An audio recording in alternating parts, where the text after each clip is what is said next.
It does get noisy in the Fargo Dome. Cole Kubelik down on the field. Can you hear us, Cole? I tell you, Anish, it's loud. I've been to Neyland Stadium. I've played in the Swamp. I've played in Death Valley at LSU, Bryant-Denny Stadium, Athens, Georgia.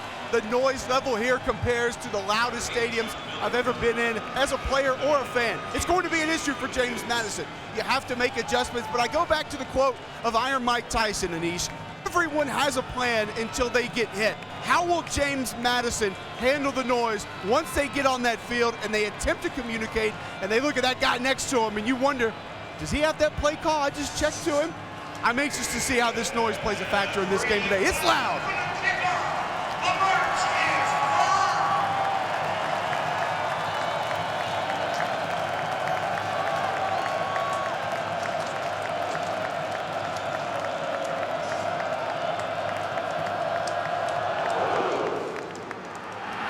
Dakota State won the toss. They deferred. James Madison receiving the kick. Brandon Ravenel across the 30.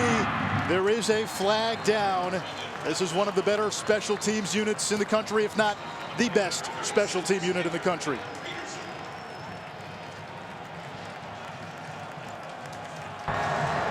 Offside. Kicking team, number 48. 5-yard penalty will be added to the end of the run. First down, James Madison. The quarterback for James Madison, the player of the year in the Colonial, Brian Shore. He leads the nation in completion percentage. Yeah, and where he separates himself, Anish, is when plays break down, he's capable of navigating himself through the pocket and traffic and buying a second chance for this offense.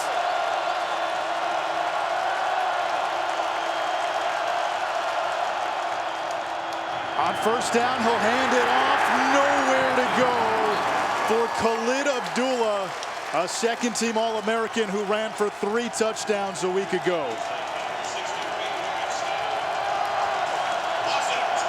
And the challenge for Shore in this offense early on, the noise. Low snap. Back to Abdullah, fighting for yards. And it'll bring up 3rd and 7. James Madison, 53% on 3rd downs. They've excelled in these situations all season. And if you're the Bison defense, what a great way to get a start here. Last week on the opening drive, they gave up points here, trying to earn a 3-and-out against a very potent offense. And we've got movement. It's on the right side. Tyree Chavis, who's starting in place of the injured Mitchell Kirsch. Well, you heard Cole talking about the noise. 5-yard penalty, 3rd down. No doubt about it that it played a factor in that penalty. And James Madison without Mitchell Kirsch, a first-team all-conference right tackle and an NFL prospect. He was out last week as well. Another low snap on 3rd down. Here's the pressure. Shore gets rid of it. It is caught, fighting for the yards. And this will be close. Damo Taylor appears to be just shy of the 1st down marker. This is going to be very close. 4th down and less than a yard. And let's see what Mike Houston does. He's got the punt team on there. Gunnar Kane coming into the game. Look out for number 15, Daniel Sheehy. He's the up man, a converted quarterback and the backup tight end. And Kane does punt it away. Fair catch is signaled for and made by Eric Perkins. And North Dakota State will go on offense for the first time. Well, last year the Bison had Carson Wentz, who ended up being the number 2 pick in the NFL draft. Wentz is gone. But Easton Stick, while he doesn't have the physical tools that Wentz does, all this kid does is win. 20-1 as a starter, and right now he's just starting to come into his own.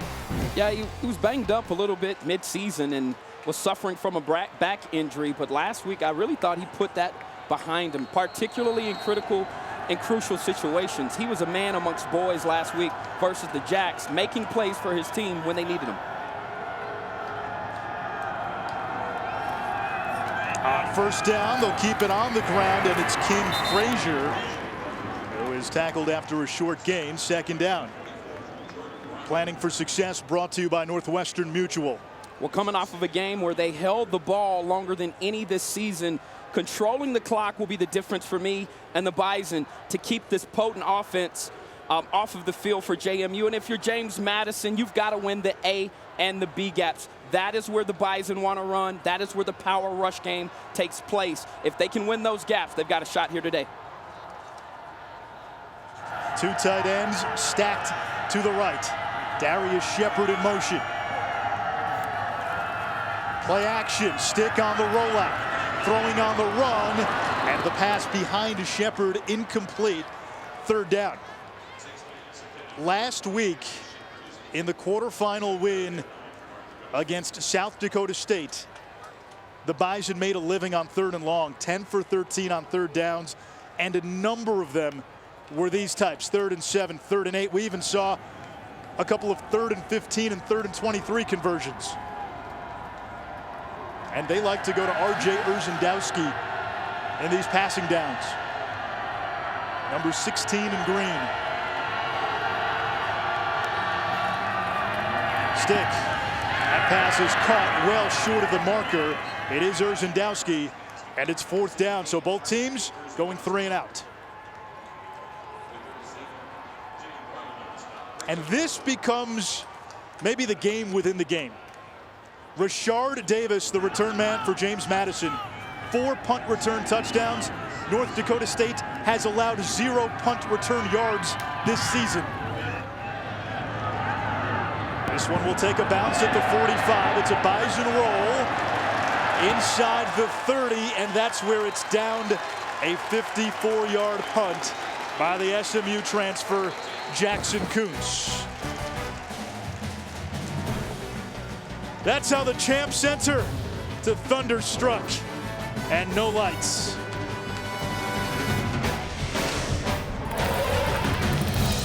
James Madison comes into this game on a 10-game win streak. Head coach Mike Houston in the locker room pregame. Now I know who we are. Now I know what we built. Don't you back down from them 1 second. You go at them with everything we got for 60 minutes or longer if it takes it. But we came here to do one damn thing. We came here to punch our ticket in Frisco, Texas. We came here to knock their ass off in their dome and send them home this year. We came here to win this game and to tell everybody we're the best team in FCS football. You got me? Yes, sir. You go get it done. Don't you let up. You stomp their ass. You got me? Mike Houston fired up pregame. Second drive for James Madison. Abdullah tackled just shy of the 35 by Pierre G. Tucker, who's making his return from injury. Mike Houston, the coach of the year in the Colonial. In fact, he's won that award in 5 of his last 6 seasons. He came over from the Citadel. Before that, Lenore Rhyme.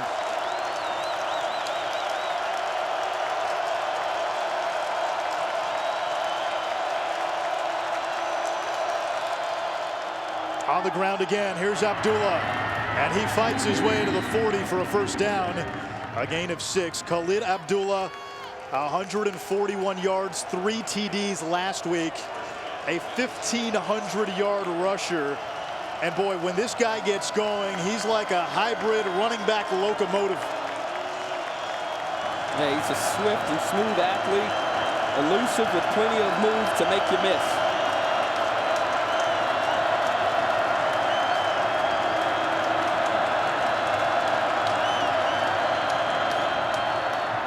Shore will throw, and the catch was made by John Miller, but with a knee on the ground, so it's a loss of 3 down to Cole. Anish, you can see the guard and tackles for James Madison interlocking hands before the snap. One way to attempt to deal with that noise, you have to make a decision as an offensive lineman when you go silent.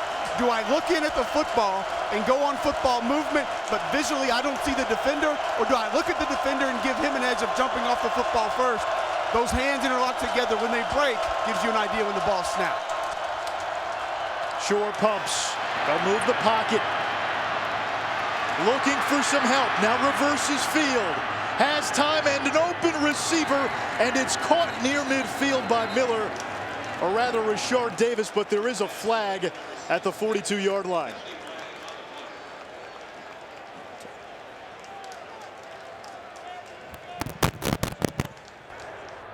Ineligible receiver downfield. Offense number 61. 5-yard penalty, replay. Second down. Cole, you know, as an offensive lineman, that's a tough play for an O-lineman when the quarterback buys that much time.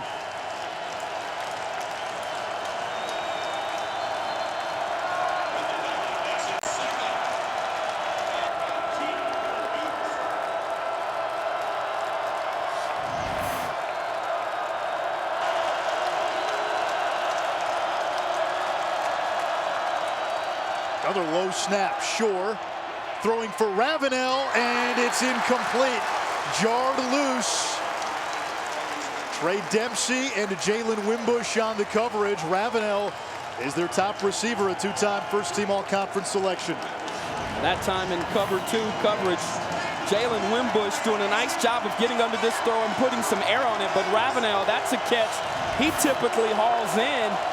Bush coming back from a rib injury last week, back in the lineup for the Bison on this 3rd and long situation. Now the Bison have opted early on to only rush a few rushers and dropping everybody back to try to clog up the passing lanes for Brian Shore. Another flag on the play, and early on you can tell the noise has impacted James Madison. False start. Offense number 68. 5-yard penalty. 3rd down. And that's the 2nd penalty on Tyree Chavis, starting in place of Mitchell Kirsch, the first-team all-conference right tackle. Yeah, somebody on this offensive line needs to pull him aside and settle him down. The young redshirt freshman probably playing in one of the biggest games of his life, trying to calm his nerves here in the Fargo Dome. The Dukes have to get to midfield. Shore trying to get away from pressure on the run. Heaves one downfield. Wide open Davis, and he makes the catch at the 30-yard line. Silences the crowd. And I said it early on when we talked about this young man. What separates him is when the play breaks down. He's capable of navigating the pocket, buying second chances, and tough enough to take a hit and keep on ticking. Brian Shore with a phenomenal play. In Bison territory, Abdullah spins away, bounces to the outside. Abdullah to the 10, into the end zone, but a flag thrown at the 14-yard line.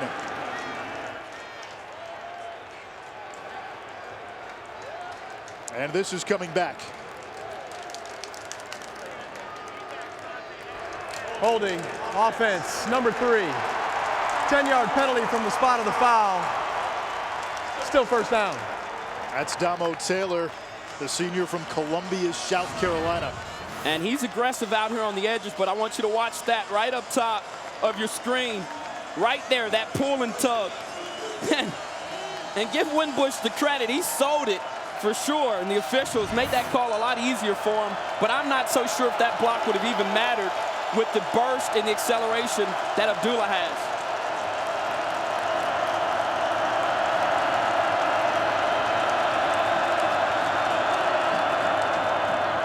This is Shore. He'll keep it on the read option, and he slides down at the 23-yard line, a gain of 5.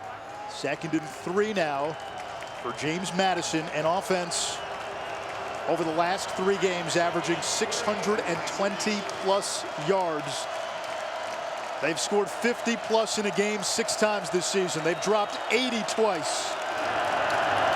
And you've already seen it on this drive, the improbability of the quarterback. That scares North Dakota State.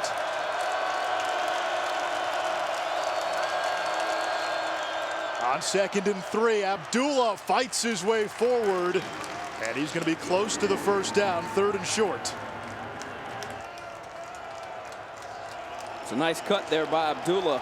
And that's a You pretty look at good those run numbers. the last 3 games. Wow. Just phenomenal. And they have been producing at will and part of it is they've been winning on early downs. They're getting explosive plays. This third and short situation, they can kill you in a myriad of ways with their RPO packages. Typically, they like to run here. And another flag.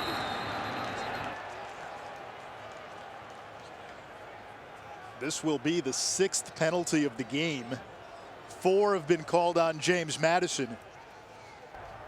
Ball start. Offense, number 68. 5-yard penalty. 3rd down. In these very difficult situations for the offensive line, Madison, the noise is an obvious factor. We talked about the hands earlier, trying to grip your hands, the guards and tackles.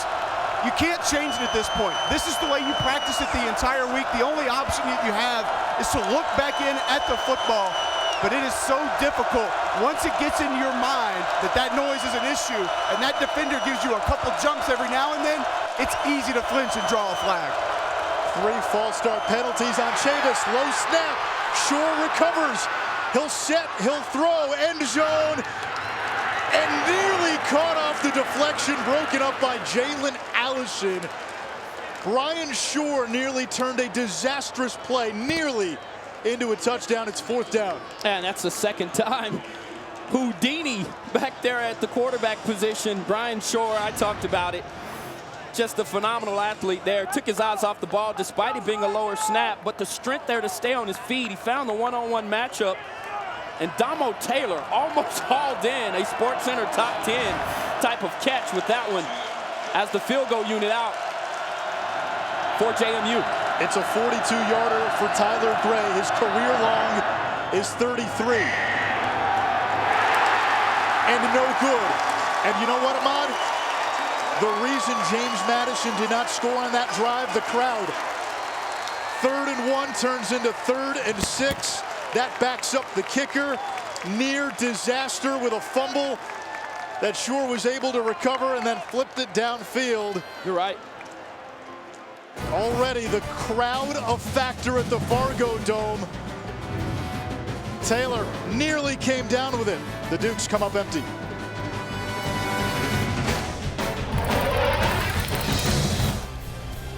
Snowmobiling, a popular mode of transportation here in the Dakotas. You can call them snowmobiles or snow machines, right? That's fun. Have you tried I will do that before? out in the snow. Yes, sir, I have. Because you did not come New York. curling with us. No, I'll pass on that.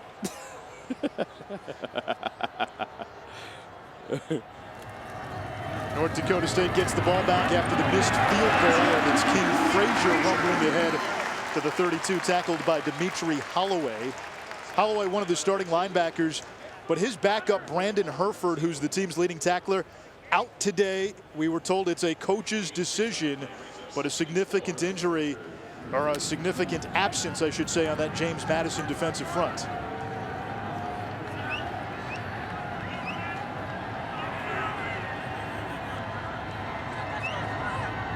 Lance Dunn into the game at running back. A long touchdown run last week. And he brings it to 35, tackled by Gage Steele. Terrific middle linebacker for James Madison. 3rd and 1. We talked about winning the A and the B gap that time there. The power right up the gut. Gage Steele is built for this type of game. He's a throwback player according to his coaches. You know, if the young man would have played 20, 30 years ago, you know, he'd be that kind of player that would be the model for your team in terms of toughness. But an old school football player trying to clog up the middle for JMU. 3 tight ends into the game. And the give is to Frazier. He follows his blockers and picks up a 1st down, a gain of 4. Yeah, Frazier, when you watch him on film, his finishing abilities, his determination to run through wimpy and would-be tacklers is outstanding. He gets stronger as the ball game goes along. Once again, a power right up the middle. And offensive coordinator Polasek said, we are going to attack them early on, right up the gut, to see if they can handle the pressure that this offensive line and this offensive team will put on them. Against a 4-man rush. Stick out of the backfield to Chase Morlock. The senior from across the river in Moorhead picks up 7. And Morlock, the heart and soul of this Bison football team. It's been a tough season for him. He lost his father to cancer during the regular season. One of the captains on this team, and it was the week of his father's funeral that North Dakota State lost its only game of the season to South Dakota State. And they have no problem throwing it to him out of the backfield. I'm sure they'll go back to that play at some point in this ball game. He had a couple of TD receptions in the second round win against San Diego, and that time Morlock takes it to midfield for a first down. Well, last week we saw maybe a work of art from North Dakota State, a 20-play drive that took up more than 12 minutes of clock.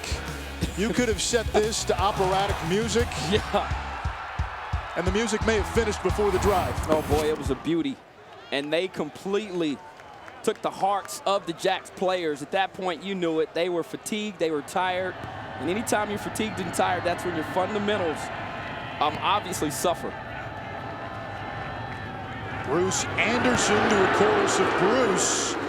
And taken down by the ankles at about the 46-yard line. Second down coming up. Anderson, a kid from Florida, but a citizen of the world. His dad was a master sergeant in the Air Force, as there's a flag on the play. And Illegal Anderson, block below the waist. Offense number 64, 15 yards from the previous spot. First down. left tackle Colin Connor. To go back to Anderson, he was born in Germany, lived in Japan, New Mexico, parts of California, settled down in Florida, and his family actually has a place here in Fargo, so they come to all the home games. Yeah, they really like his skill set, and talking to the offensive coordinator for the Bison, he said we'd like to get him more touches. Last week it didn't work out, but you see him here getting him designed early touches early on in this ball game. On 1st and 25, designed quarterback run, Easton Stick. And he picks up 2. He's averaged more than 90 yards on the ground in these 2 playoff games. Anish Shroff, Ahmad Brooks, Cole Kubelik down on the field. Semifinals of the FCS playoffs. 5-time defending champion North Dakota State against James Madison. The winner tonight will take on the winner of Eastern Washington and Youngstown State in the championship game next month in Frisco, Texas. And that penalty on 1st down really put them behind the chains, and now you put this offense in a position they don't like operating out of. 2nd and long, 3rd and long situations. Stick with time. Little screen pass. It's deflected and incomplete. The Virginia transfer Darius Carter knocked it down, and Cornell Urquhart almost came up with it. Good bloodlines for Urquhart. His dad was a D lineman at Virginia Tech. And Darius Carter just wouldn't give up on the football play. That time he was blocked, and that's why as a defensive lineman you can't give up on the play. It went from him getting blocked to now getting a pass batted down at the line of scrimmage and forcing the Bison into a situation they don't like. 3rd and long, you see 3 wide receivers in the ball game. They split out their tight end. Obviously a passing situation here. Anderson goes in motion. Stick pumps. They'll take a shot downfield. Contact and incomplete. He was looking for his tight end Ilias. 4th down. That was a great defensive series for the Dukes.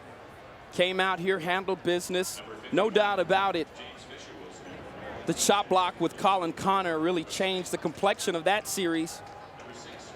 But the Dukes doing what they needed to get back into the ball game and get off the field. Now this is big again. Rashard Davis, the punt returner for James Madison. 4 return touchdowns this season. Only 3 punts by the Bison have even been returned. And this one won't be returned as Davis makes the fair catch at the 12. A 51-yard boot by Kuntz. James Madison football. Semifinal number 2 tomorrow evening on the Inferno, the red turf of Eastern Washington. The Eagles will take on the Penguins of Youngstown State. Reports of multiple suspensions for Youngstown State, and those could potentially impact the Penguins as they go to the Inferno. And look at the weather there. That's 2 o'clock this afternoon. Snow piling up, although I got to tell you, you can show these pictures all you want. Myself, Ahmad, Cole, our crew, no pity on this end, because the moment you walk out of the Fargo Dome, Cole had the weather app all day. We've been here before. Cole's an Alabama guy, and he was checking that weather app every 5 minutes, Snapchatting the temperature. No doubt. Good thing it's indoors. 4 degrees outside, so it feels like -10. Khalid Abdullah has some running room. He's got the 25, still on his feet. Across the 35, a flag on the plays. Abdullah takes it to the 40. That might be a face mask on the Bison. Jalen Allison, number 21. And this is where this offense can be dangerous. With the cutback, the misdirection. And that time there, Abdullah, who has outstanding vision, did a nice job of seeing the field and getting back to space, and then made some guys miss with some wiggle at the end of that run.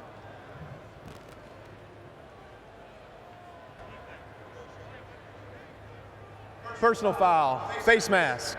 Defense number 3, 15 yards will be added to the end of the run.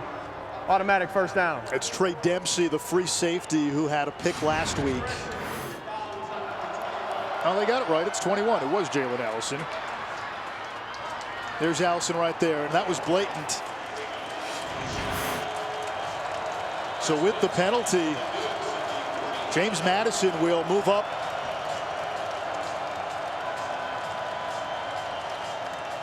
And they will be in Bison territory. It was a 29-yard run plus a 15-yard penalty. So the Dukes have it at the 43 of North Dakota State, back in Bison territory as they were on their previous drive.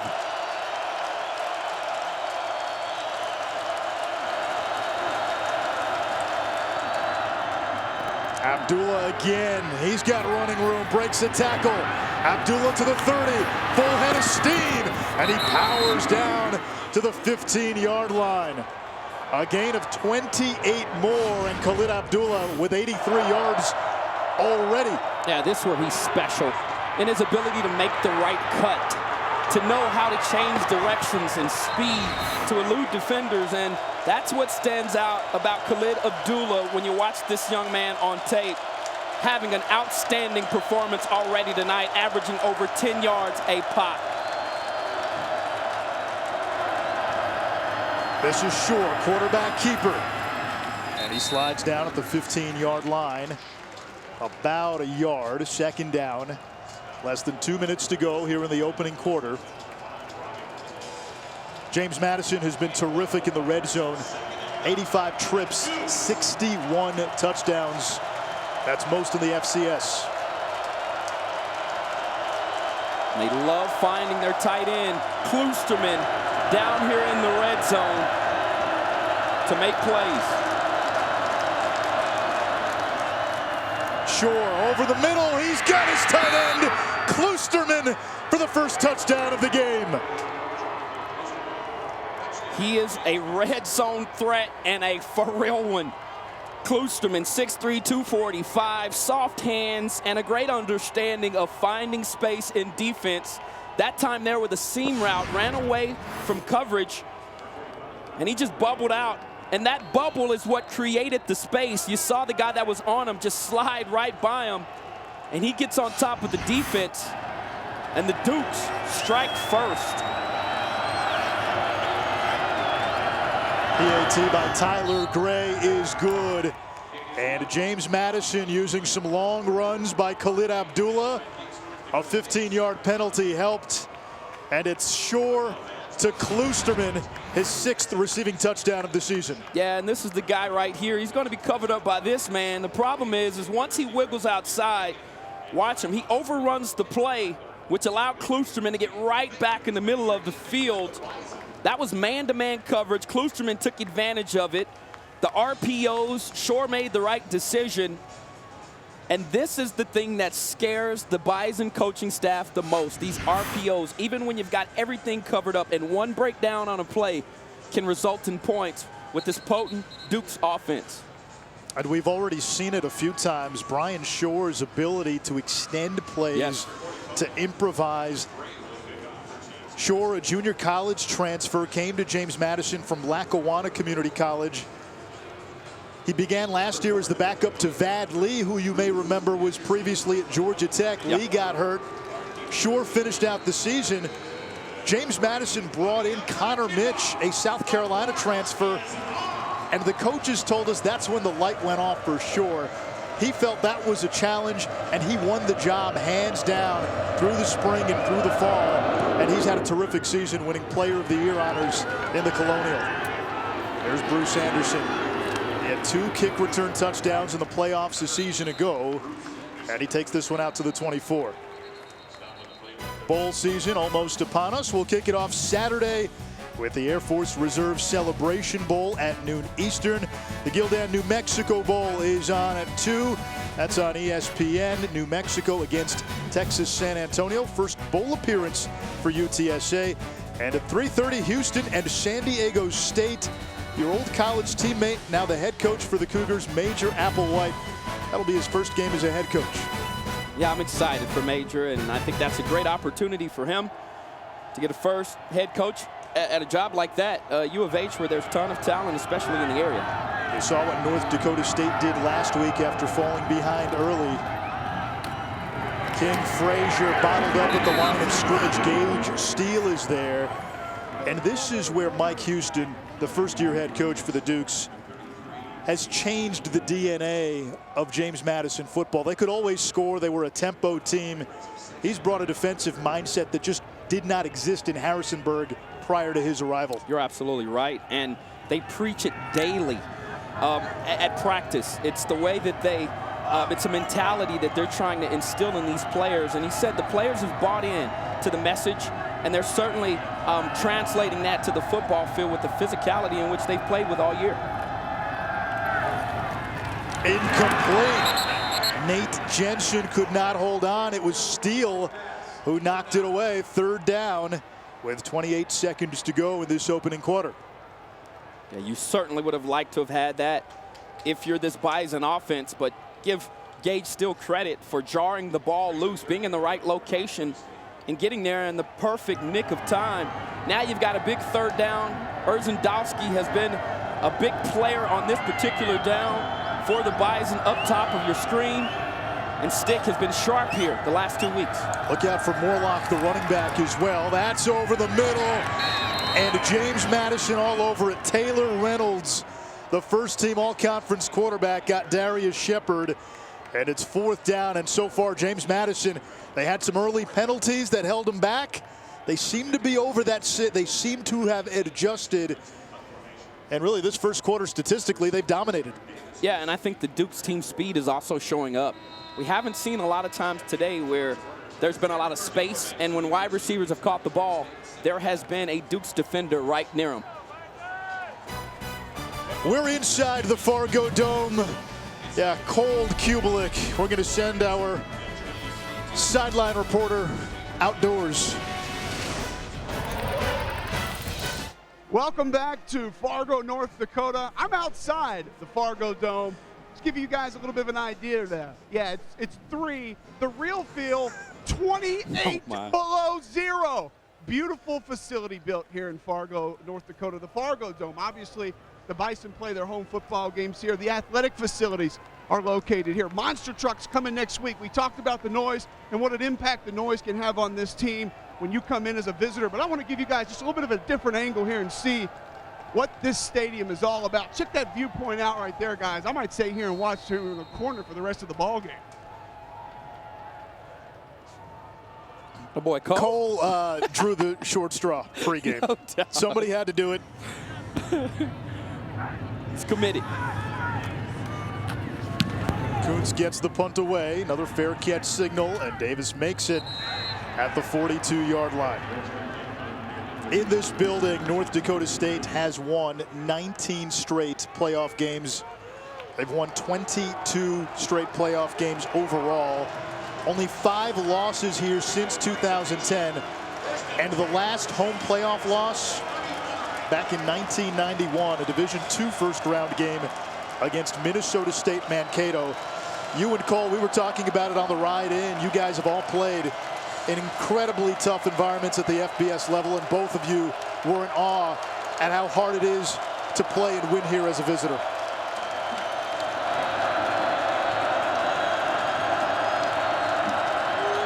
Visitors have the lead, 7-0. Khalid Abdullah, a big reason why. He picks up 7 more there. Already 90 yards on the ground, one play into the second quarter. They're spreading out this defense, thinning out the box, and winning right now with numbers inside. And part of it is formation. The other part is this offense loves the power run game, even from the spread formation. Abdullah again. And he powers ahead to the 45. Ahmad, when you say winning with numbers, what do you mean? Well, they've got more blockers than there are defenders, Anish. And that being said, it's a lot easier to make plays. Not only that, you're asking your running back perhaps to just make one guy miss. This is Abdullah. B buttons his way across the 40 to the 39. 6 more, and he has now crossed the 100-yard threshold for the 10th time this season. And this is a scary thing that this offense is now starting to get some rhythm as the backup, Trey Sharp, enters the ball game at running back.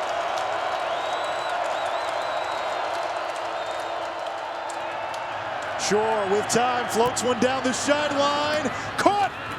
Ishmael Hyman with the reception. Just his 5th catch of the season. 1st and goal at the 5. That's what happens.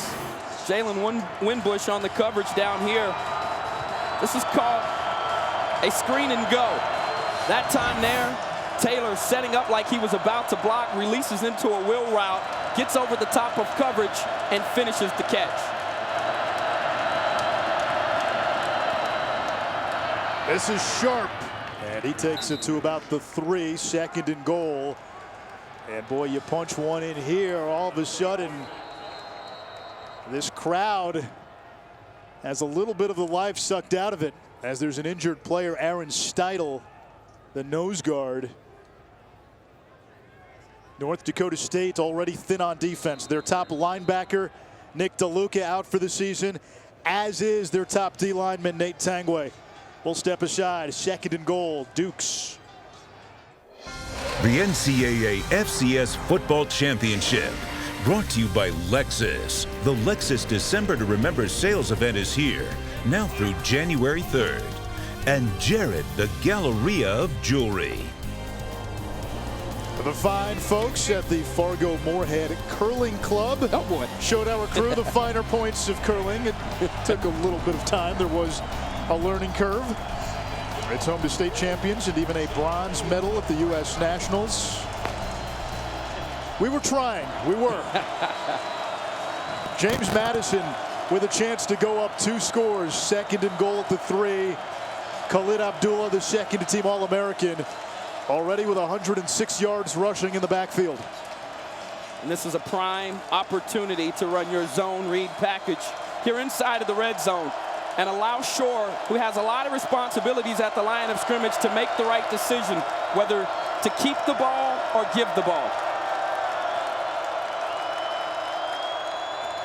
He'll hand it off to Abdullah. It was tackled by Matt Plank after a gain of a yard. 3rd and goal. And given the momentum James Madison has here, is this 4-down territory? As we see Aaron Steidel being attended to. Injured player for James Madison. That's their center, Kyle Rigney.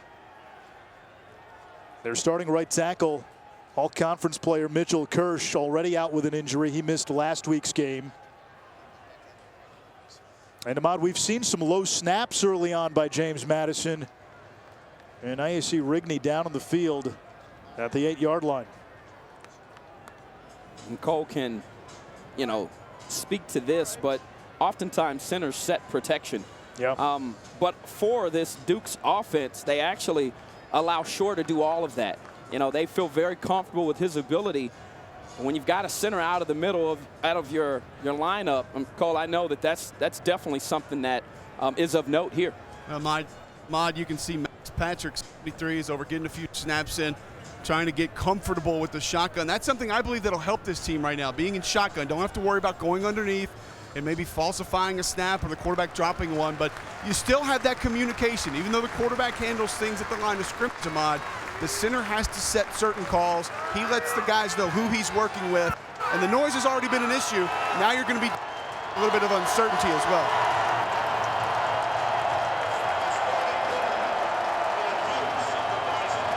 Number 73 in white, Mac Patrick, the freshman from Mechanicsville, Virginia, comes in place of Rigney.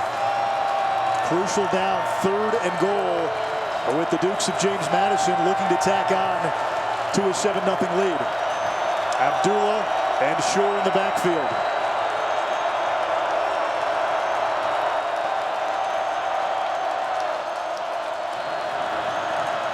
High snap, here's Shore, and he's tackled behind the line by MJ Stumpf. First team Missouri Valley, and it's 4th down. And he's also the toughest player on this team, according to the coaching staff. And this was just a great direct play. Nice job of shuffling his feet, sifting through traffic. And I mean, just fights off the block. He was in a 3-point stance, almost like a defensive lineman. Nice and fine play there from MJ Stumpf. 23-yarder by Gray. And this one is good. So the Dukes march down the field, 8 plays, 54 yards. They end it with a Tyler Gray field goal.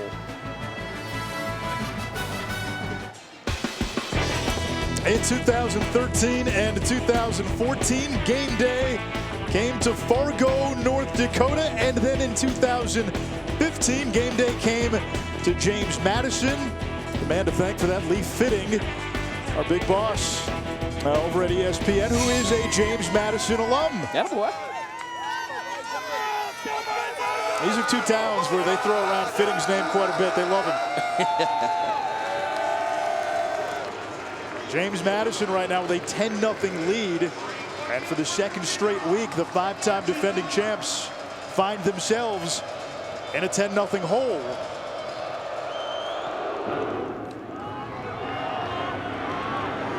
There's Bruce Anderson. Dropped at the 15.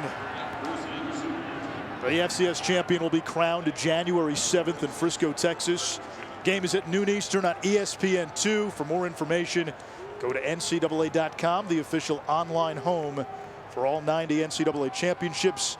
The winner of this game against the winner of Eastern Washington, Youngstown State tomorrow. And right now the Dukes, the locomotive just continues. They put up monster numbers in round 2 against New Hampshire. Followed that up with a thrashing of Sam Houston State last week, 65-7. And they have dominated this ball game thus far. King Frazier for a gain of 3. And Ahmad, you said it off the top, as great as this James Madison offense has been, they do it on all 3 levels, special teams and defense. And it's the defense.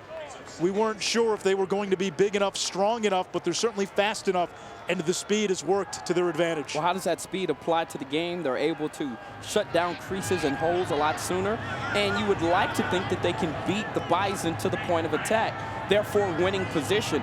And they've been able to do that early on in the game. Here's Easton Stick. Tackled at the line of scrimmage. James Madison says the ball came out. Was down, 2nd down.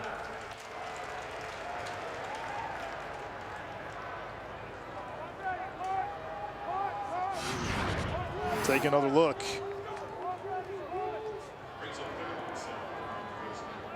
Knees down there. Ball comes out.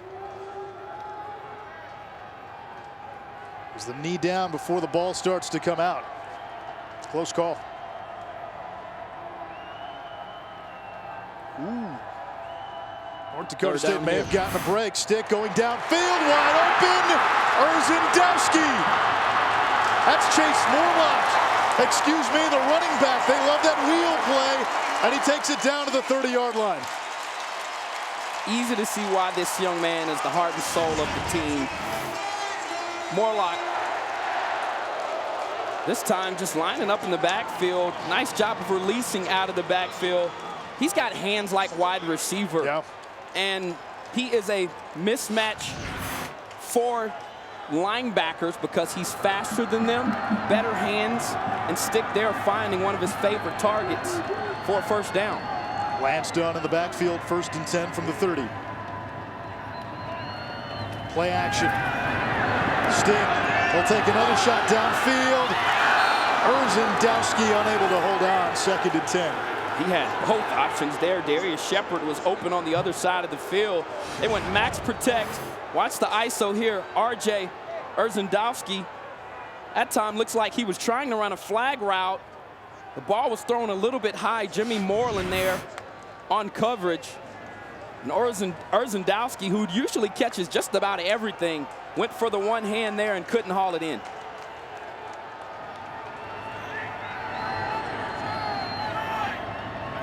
Two tight end set here on 2nd and 10. Frazier running strong side and tripped up after a short gain. So 3rd down coming from the 28. Well, you've got to put the ball back in Stick's hands. It's getting a little chippy out here. You would expect that with a national championship appearance on the line. And Easton Stick last week made a living in these situations. You saw him on their last 3rd down with a big completion to Morlock. He has been phenomenal in these types of situations, moving the ball, throwing to the right man, and beating defenses with his arm.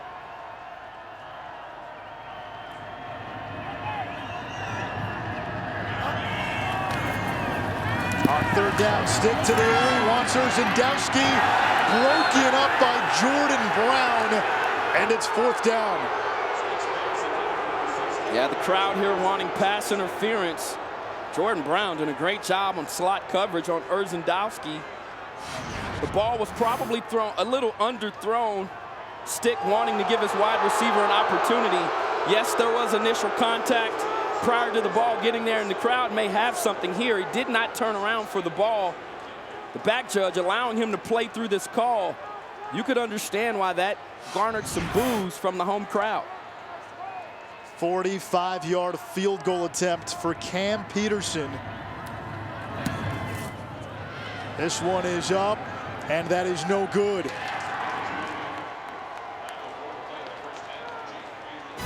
So James Madison holds on defense, and the Dukes lead the champs 10-zip. 10-0 James Madison on top of 5-time defending champion North Dakota State. The Twitter handles for both schools engaging in some Twitter trash talk using the Star Wars theme, Rogue One, hitting theaters today.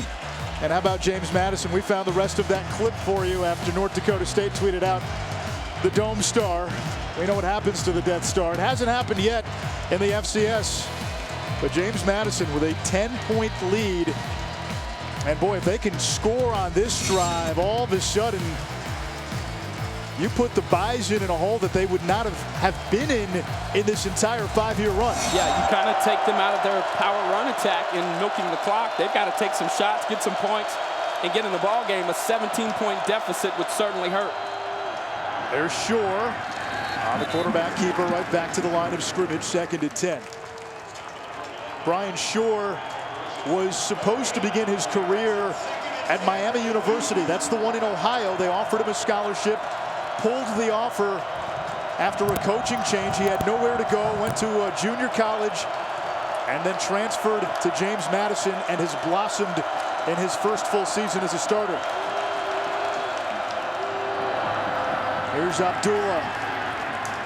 Breaks that initial tackle yet again before being tackled by Grimsley, and it's 3rd down. Yeah, that was a great job of Grimsley. Coming from his safety position about 8-9 yards deep, he read run, came up and impacted the play there. Robbie Grimsley has to react quickly to the run in order for them to be able to defend the run. Brian Shore here is special in these situations, converting on 3rd down, buying time, finding teammates, making plays. The Bison load up the box. Shore's pass to a wide open Abdullah. Breaks the tackle on his feet.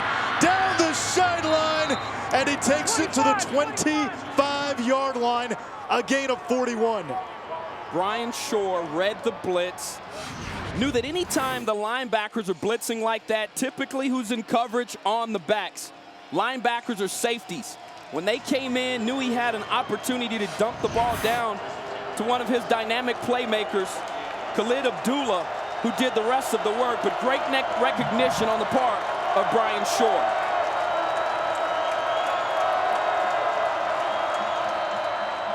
Brian Shore will keep it on the zone read. He has an opening. Shore looking for room, and he's down to the 10-yard line, down to Cole. Anish Kyle Rigney, starting center for James Madison, taken to the locker room for further evaluation. But I tell you, watching Mac Patrick on that big third down conversion, excellent blitz pickup on the Mike linebacker coming through the A-gap, gave just enough time to get that pass off. James Madison, 270 total yards in this first half. North Dakota State, just 91. Shore, end zone. And that is broken off in the direction of John Miller. You'll see more of Miller tonight with Terrence Alls, one of the starting receivers for James Madison, out. Alls has an undisclosed injury. Second and goal.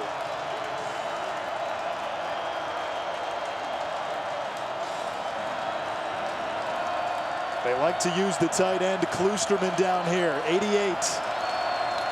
From the Dukes, I give Abdullah another touch before going back to the air if we need to.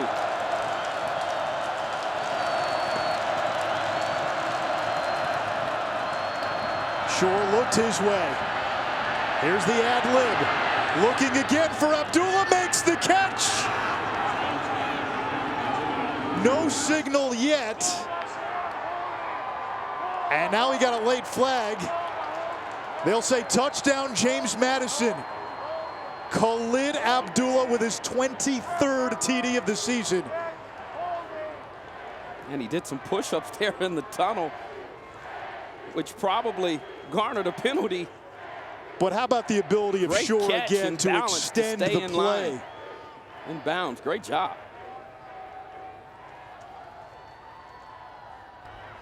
After the play was over, unsportsmanlike conduct, offense number 32, excessive celebration.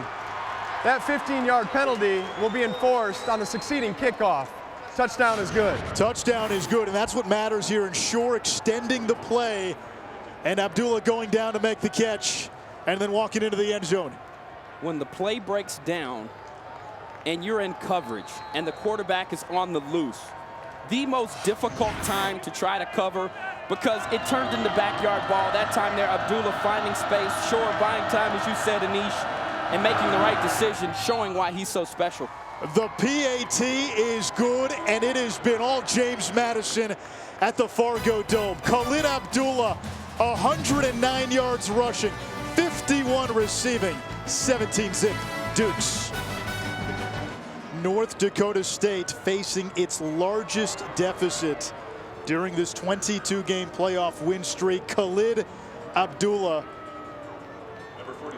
with a receiving touchdown to make it 17-0, and that was the 43rd TD of his James Madison career. He is now tied with Daquan Scott for most total touchdowns in school history. He is a dynamic playmaker, and this team relies on him for his production, his energy, and he's certainly not a guy that's scared of this type of environment, and proving that he can play on this stage and is just as talented as anybody on the football field.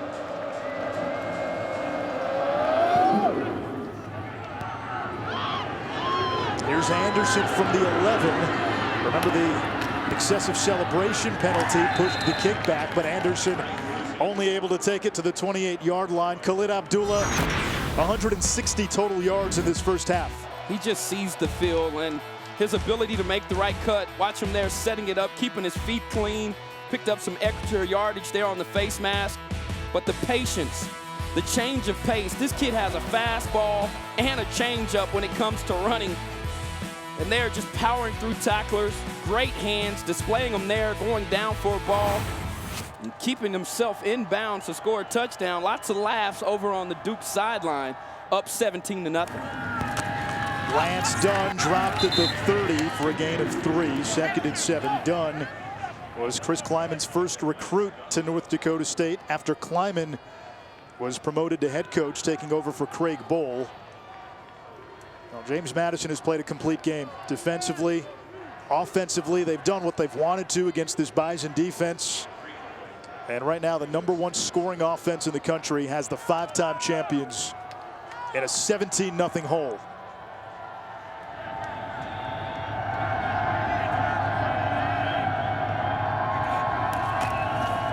Easton Stick has the edge, has the 35, and spun out of bounds after he picks up a first down, a gain of 8, and that was the longest rush by North Dakota State tonight. And I keep going back to that.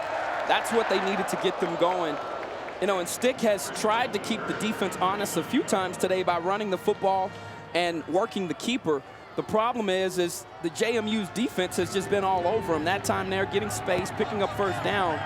And now you get a chance to get back into your offense, to be able to chip away at the sticks and try to obtain first downs. Dimitri Williams, rather Bruce Anderson, goes in motion. Outside, Dunn. And he's to the 45, down to Cole. And he's had a conversation with Tim Polasek, the North Dakota State offensive coordinator, before the game, and he said, we walked away last week, and our quarterback Easton Stick had 14 carries in that football game. I felt bad about that after that football game. He said, I don't want him to have more than 7 or 8 carries in a game, but with the way that this defense is playing for James Madison today, that mindset might have to change as the game continues. It's a great point, Cole. And the coaching staff admitted that they were not stubborn last week versus the Jacks, and that's what really opened up the playbook. Frazier turned back by Dimitri Holloway. Third down. The defensive coordinator for James Madison is Bob Trott, who was at Richmond the previous 6 seasons, and Richmond came to the Fargo Dome in the semifinals a year ago and lost. But if you look at Trott's pedigree, he is a Parcells guy. And in college football or football at any level, if you say you're a Parcells guy, that's like saying you shook Sinatra's hand. Sinatra, nice.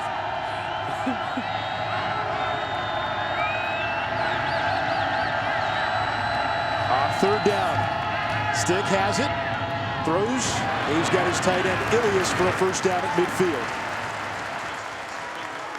Great execution. Get the defense flowing one way, come back. Stick doing a nice job of getting his shoulders square. Watch him here when he turns the corner. Right there when he makes the conscious effort to square his shoulders up, that's what allows him to be accurate, get his arm and his body in behind that throw. It was a short completion, but a necessary completion. And some of those are the hardest to make, those short distances when you know you've got to convert.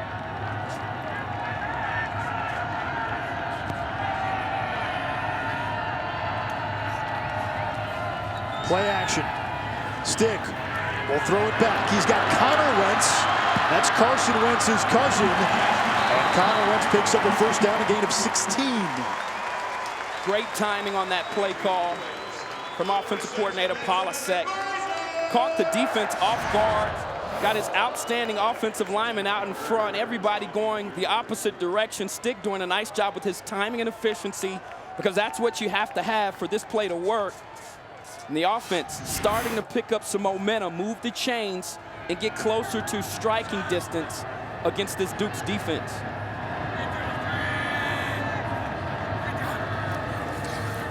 There's the pressure. Stick hit. It floats up there. It's caught by Ilias, who takes it inside the 15-yard line, a gain of 19. Ilias is feeling himself right now, no doubt about it. Making some big plays for this team. He's a versatile player. They line him up everywhere. The slot, fullback, H-back, doesn't matter. But he does a great job with his hands, catching the ball away from his body, catches the football like a wide receiver. Nice locks hanging out of the back of that helmet, too. Impressive player. He's a big red zone target as well. 2 tight ends, Ilias and Jensen. Stick right up the middle. Brought down from behind at the 9-yard line. Gage steal again. And we have called 33's name quite a bit in this first half. He's active. And He's one of those players in the middle of the field that really does a good job of dissecting what the offense is trying to do and then running to the football. And he's a slugger now. He's a guy that gets up swinging for the fences. He's got that neck roll on. You don't see many of those back in the day. 90s throwback. Yeah, I but think he's of that Brian type Cox. of player. Absolutely, no doubt. But he's that type of player. James Madison calls a timeout with 2:13 to go. Gage Steele and this Duke's defense have shut out North Dakota State so far. And Mike Houston's team with a 17-0 lead here in the semifinals. Saturday on ESPN. Echoes stirred of the old Big East. Syracuse and Georgetown at the Carrier Dome. Holiday Hoops presented by Zales. Emotional day in Central New York.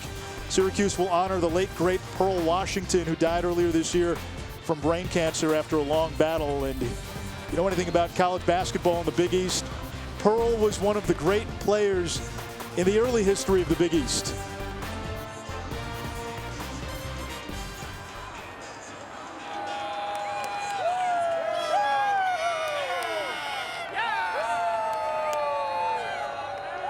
Second down for North Dakota State. Bison looking to get on the board. And these shifts in motion, something that the Dukes have to deal with as they try to get the right numbers, the Bison do. Stick again up the middle inside the 5. He's got a first down. It's 1st and goal. Yeah, this offense is clicking right now with a drive now almost lasting 5 minutes, 9 plays, 70 yards.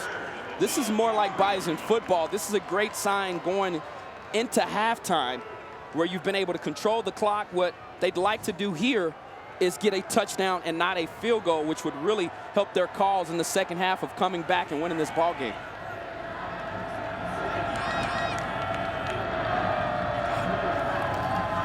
This is Stick. He'll throw, and that ball batted down.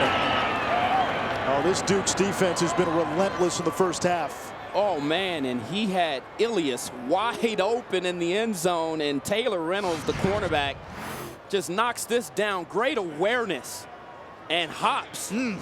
My man gets up like he was blocking a shot in basketball and made a big-time play to prevent the Bison from scoring a touchdown. Reynolds out of Delaware, 11 career interceptions.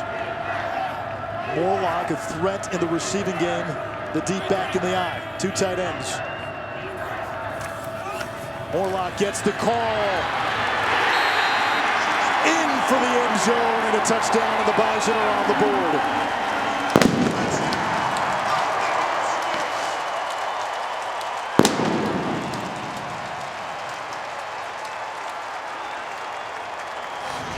Bison would not be denied. Watch the effort here from Morlock. He opts to try to go with the jump, but just kept his feet turning, all the meanwhile holding on to the football. He's very fortunate here. The defenders weren't trying to poke it out, but Morlock, with the determination, the great effort, the heart to get into the end zone to find pay dirt for the first time for the Bison here today. It caps an 11-play, 73-yard drive. The previous play is under further review. And they will look at that last touchdown by Morlock.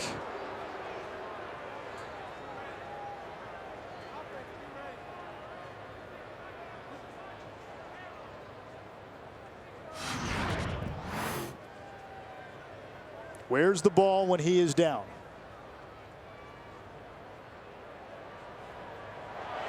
Yeah, from that angle, it appears the ball crosses the plane before he comes down, and if it doesn't, we can't tell from that angle.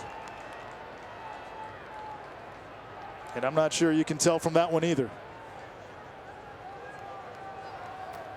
Anish, I'm down here in the end zone, had a great angle of that touchdown, and I can tell you, it did not appear to me as though a knee was down when that ball crossed the plane. I'd be surprised if this is overturned. Looked like a touchdown to me. You need indisputable video evidence to overturn the call. Otherwise, you default to the call on the field. And from the angles that we've seen. After further review, the ruling on the field stands. Touchdown. And nothing there to overturn it. So the play stands. The Bison on the board, and Cam Peterson will come on for a PAT. And by the way, for those asking, it is pronounced Bison. Yeah. There is an invisible yet very audible Z It looks like Bison, but it's Bison. PAT good, 17-7. It's James Madison still on top. Yeah, the Bison starting to get this offense rolling. Starts off with the keeper right here from Easton Stick, doing a nice job of keeping that defense honest. And then he comes back with a swing pass back to his tight end, Wentz, picking up yardage, offensive lineman getting out in front. And then Ilias over the middle, catching the ball in traffic, hauling it in. And then Morlock with the exclamation point and a touchdown for the Bison. There he is, Easton Stick. He's done a great job the last 2 weeks in each of leading his team. Well, that's a big-time drive, and those are the types of drives that we're used to seeing from this North Dakota State offense. James Madison still has 2 timeouts, 1:36 to go, and we have seen the Dukes drive the ball up and down the field almost at will against this North Dakota State defense. Dukes still have a chance here. They can get another score, even 3 to go up, 20-7, 24-7 at halftime. Boy, that then starts to cast a lot of doubt into that home locker room. And this offense is built for 2-minute situation. They play a lot of wide receivers and skilled players, and they'll be looking for them to make explosive plays in this next series. There's Ravenel. And he's dropped at the 15. We say hello to the studio and Chris Cotter.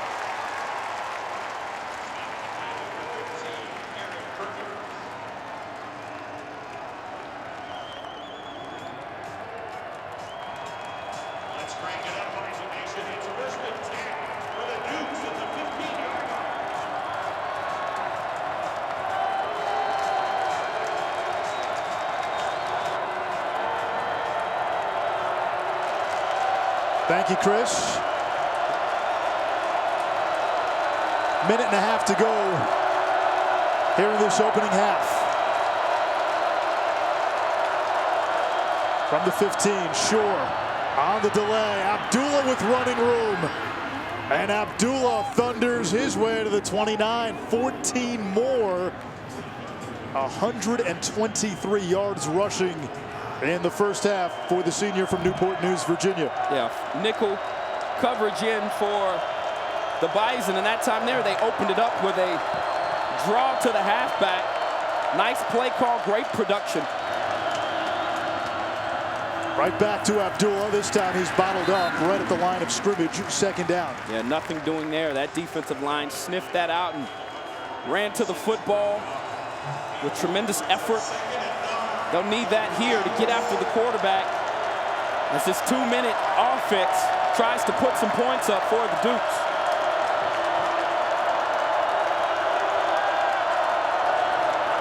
Kyle Rigney, the starting center, back in there. Shore to the air, caught by Ravenel. It's a 1st down at the 41. A gain of 12 by Ravenel, who's 2nd all-time in receptions at James Madison.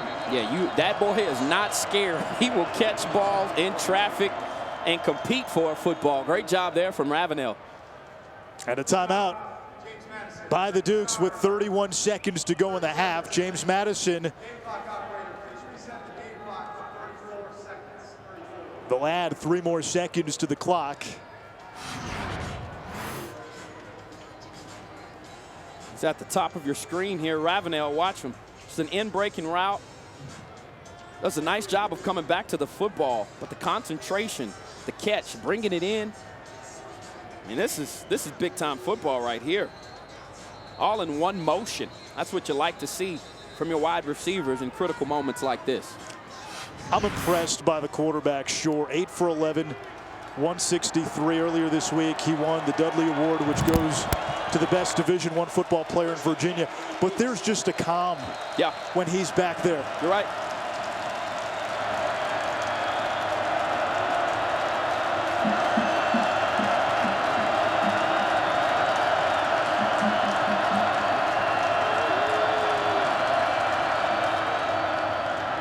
Off play action, Shore down the sideline. And that one a little too high for Ravenel. 2nd and 10, something to keep in mind. As good as the special teams unit is for James Madison, Tyler Gray, their place kicker, they're not going to push it with him. His career long is 33. He's already missed from 42, 0 for 7 from beyond 33 for his career.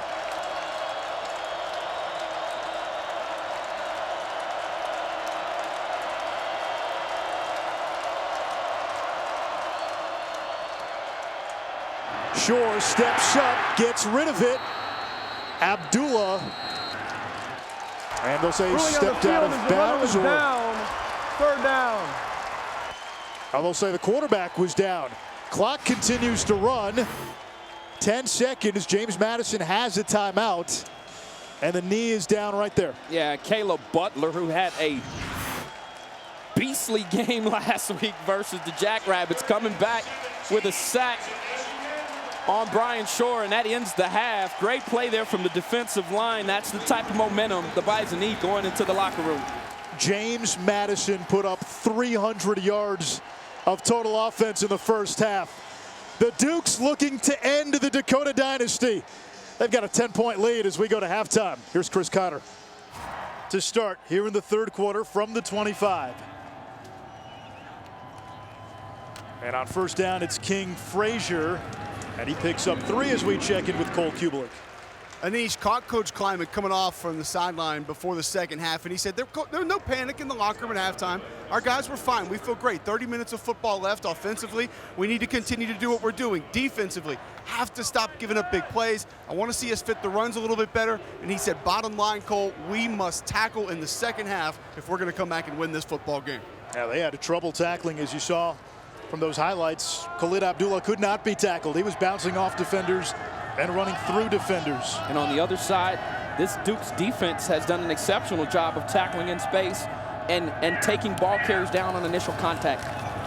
Lance Dunn bounces to the outside. He has some green space. And Dunn to midfield for North Dakota State. Yeah, the 1-2 punch last week of Frazier and Lance Dunn was too much for the Jacks, and they need to get Dunn going. They need this two-headed monster to be able to do exactly what he just did, hit the edges. Now, he's a little smaller of the backs, but the bottom line is this is a young man that's got the ability to make something happen, and you see Chase Morlock there getting out in front and picking up an outstanding block to clear the way for Dunn. Out of a 2 tight end set. Stick. Zings one across the middle, incomplete at the feet of Shepard. But a flag back at the Bison 40. Might be a late hit. Personal foul. Roughing the passer. Defense number 94. Contact to the helmet. 15-yard penalty. Automatic first down. That's Cornell Urquhart, the junior from Richmond. His dad played with Bruce Smith at Virginia Tech. Yeah, that time there just got his hands up high. Right into the face of Stick there, and the crowd displeased. They're taking a shot at their quarterback, and we saw this last week where the Bison were able to extend drives on penalties. You cannot give them penalties and expect to win when this offense is in a groove. It moves the ball up to the 35. The give is to Lance Dunn. He picks up a couple. 2nd and 8. Dunn with 37 yards rushing. He needs 23 more to get to 1,000. And if he does, North Dakota State would have a 1,000-yard rusher for a 14th consecutive season. That's impressive.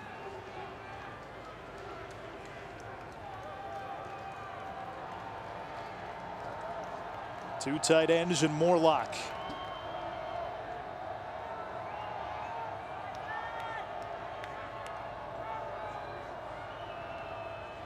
Stick dumps it off to Ilias.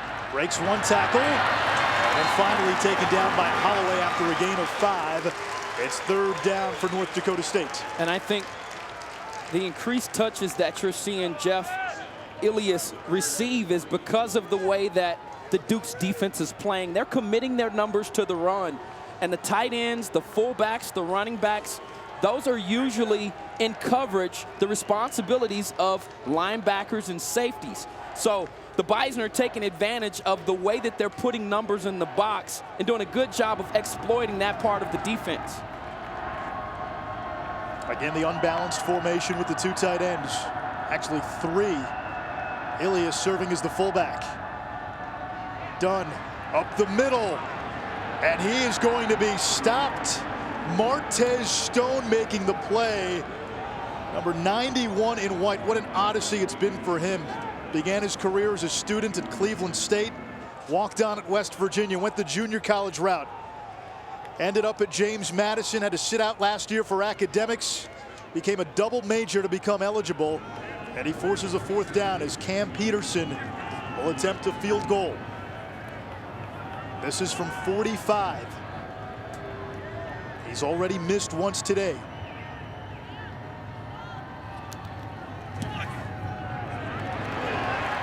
And this one by Peterson is good.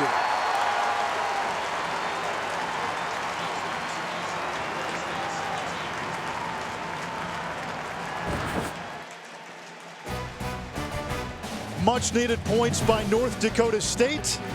And it's a one-score game at Fargo.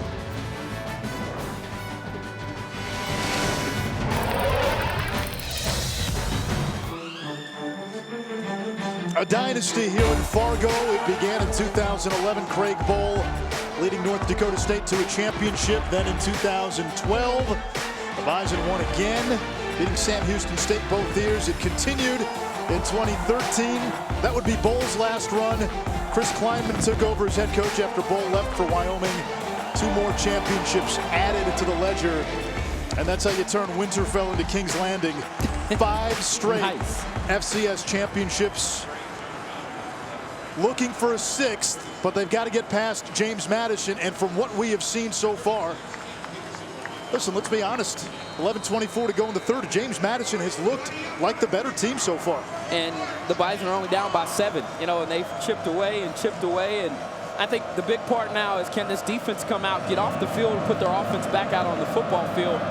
The offense is now scoring points, which should help this defense get some rest.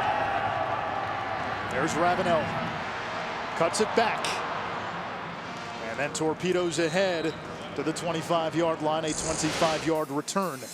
Winner to Frisco and the FCS championship. And the winner of this game will face either Eastern Washington or Youngstown State. That game tomorrow. North Dakota State has played both Eastern and Youngstown State, winning both games. They beat Eastern Washington here at the Fargo Dome early in the season in double overtime, and then beat Youngstown State in conference play. Mac Patrick is the center for James Madison. Kyle Rigney did re-enter the game in the first half after leaving with an apparent injury. High snap, and this is Abdullah.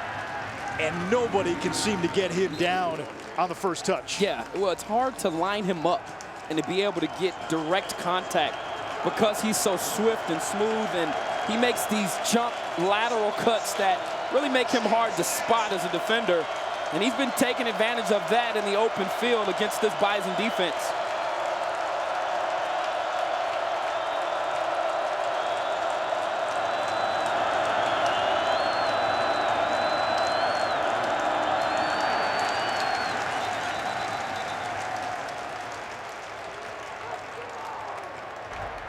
False start. Offense, number 68. 5-yard penalty. Second down.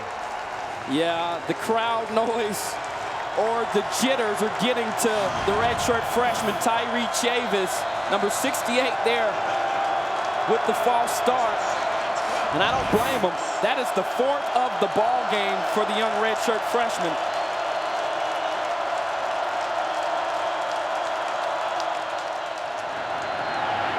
Shore under pressure, down he goes, and a flag back at the 15 at the end of the play. Aaron Stinney and Greg Menard got tied up, and a flag came in.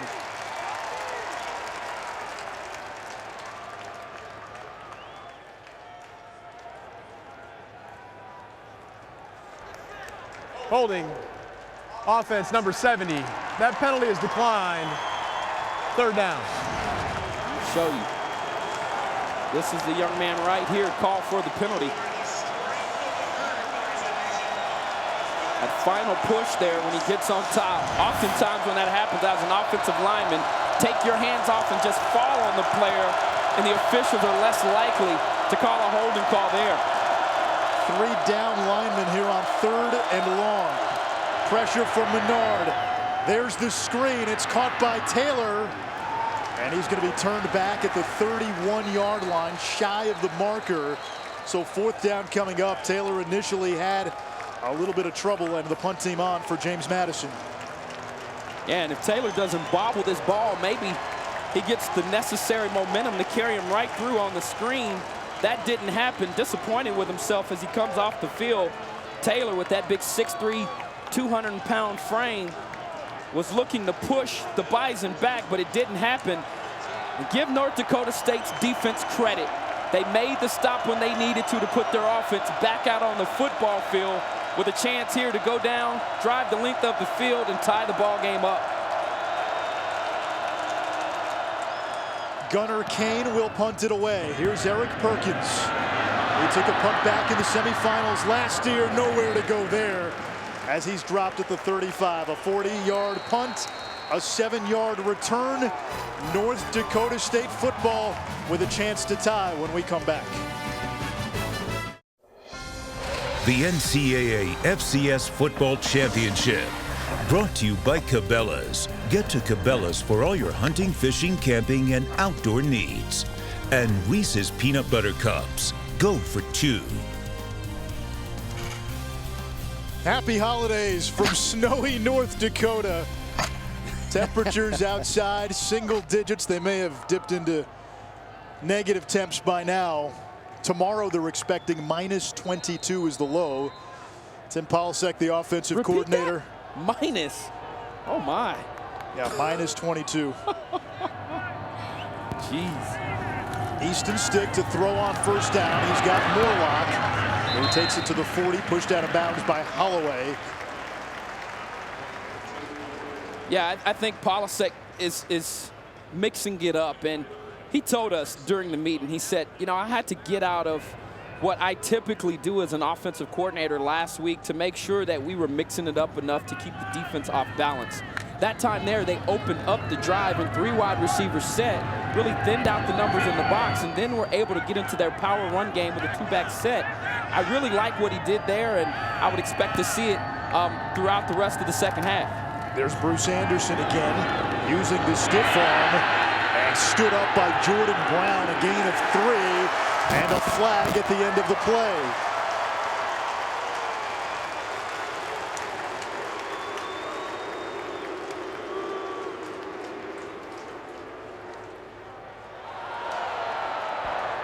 Personal foul, unnecessary roughness, late hit. Defense, number 44, 15 yards. We added to the end of the run, automatic. 1st down. And you just can't do that in this venue against this team. Jordan Brown, an unnecessary penalty. A junior from Pennsylvania whose brother CJ played quarterback at Maryland. Dad played quarterback at Michigan State. And he is really a Swiss Army knife on this James Madison defense. You'll see him play safety. Sometimes he'll be right on the line of scrimmage. And the Dukes have had 16 penalties the last 2 games. They can't have that many penalties against the Bison and expect to win. They will make you pay for it. Here's King Frazier. Weak side run to the 41, tackled by Taylor Reynolds. Already 9 penalties for 80 yards. Back to that point, you've got to play a clean football game if you are the Dukes. And they've been able to stay in this ball game because they've made plays. Yeah. But you don't want to give it to the Bison and allow them to get confidence while picking up yards through penalties. We saw what that led to last week versus the Jackrabbits.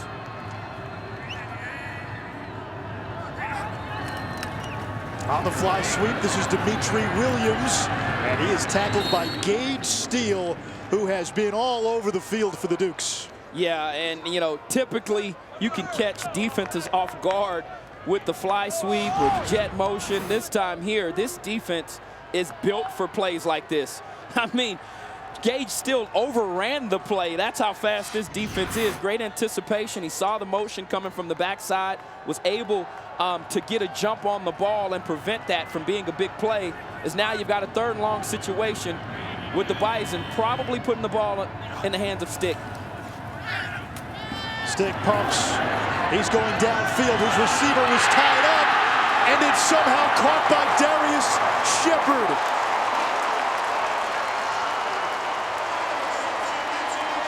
I'm not sure how the DB didn't make a play on this ball. Stick with tons of time in the pocket. The offensive line protecting the launch point. Curtis Oliver in coverage here. You'll see him there right in the slot, a little tug there. He gets back into position. He goes with the right hand, just misses the football. Now the Bison trying to go quickly, and Holloway all over Morlock, 2nd down. Yeah, and with Herford out, you ask the coaching staff, were they going to have a hit with that one? And they said, no, Dimitri Holloway is the guy we want in for a game like this. That time they're shooting through the line of scrimmage and making a play in the Bison backfield. Ball at the 16-yard line. 2nd and 9. James Madison leading the 5-time defending champs 17-10. Winner to Frisco, Texas, and the national championship. King Frazier has a hole.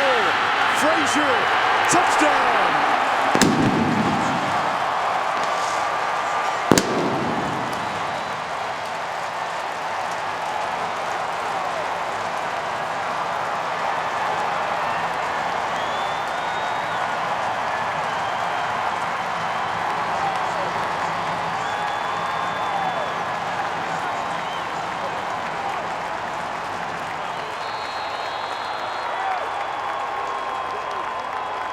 That is Bison football. Grinding at the clock, punching it in. Offensive linemen moving pieces, latching on to DBs and linebackers and clearing the way. Cam Peterson ties the game at 17. A huge 3rd down conversion. Stick to Shepard, and then King Frazier runs it in. It's a new ball game here in Fargo.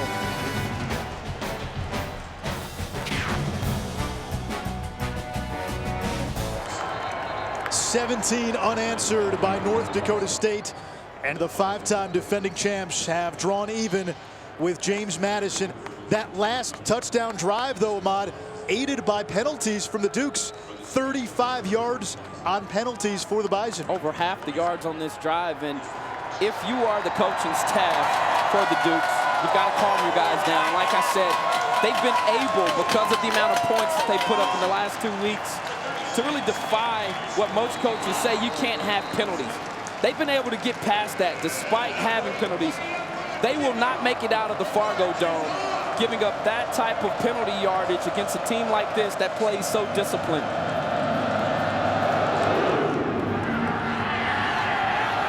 Brandon Ravenel from the 5. A 17-yard return. Last week, the Bison fell behind early 10-0 to South Dakota State. The Jackrabbits were the only team to beat North Dakota State this season. But then the Bison responded with 36 unanswered. Down 17-0 today, 17 straight to tie. Yeah, they roared back. They won the 2nd, 3rd, and 4th quarter, looking to win the 3rd and the 4th here today. They've certainly come out in the 2nd half with new spark, new energy, put 10 points on the board already. Can this defense come back out and shut down a very powerful and potent attack from the Dukes? Khalid Abdullah tackled at the line of scrimmage, no gain.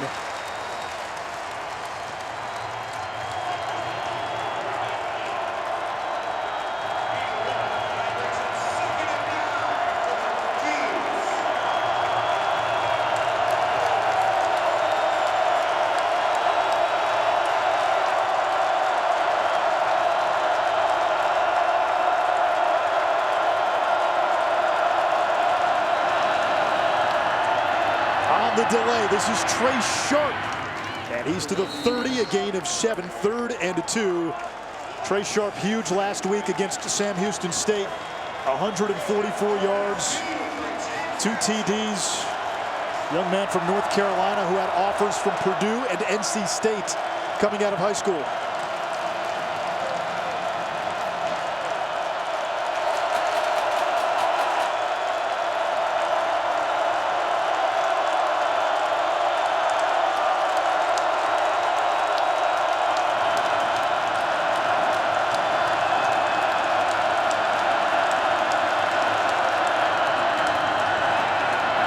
Rolling to his right, buying time, launches one, it's picked off. Robbie Grimsley with the INT at midfield, his 5th of the season, and that's the first turnover of the ball game.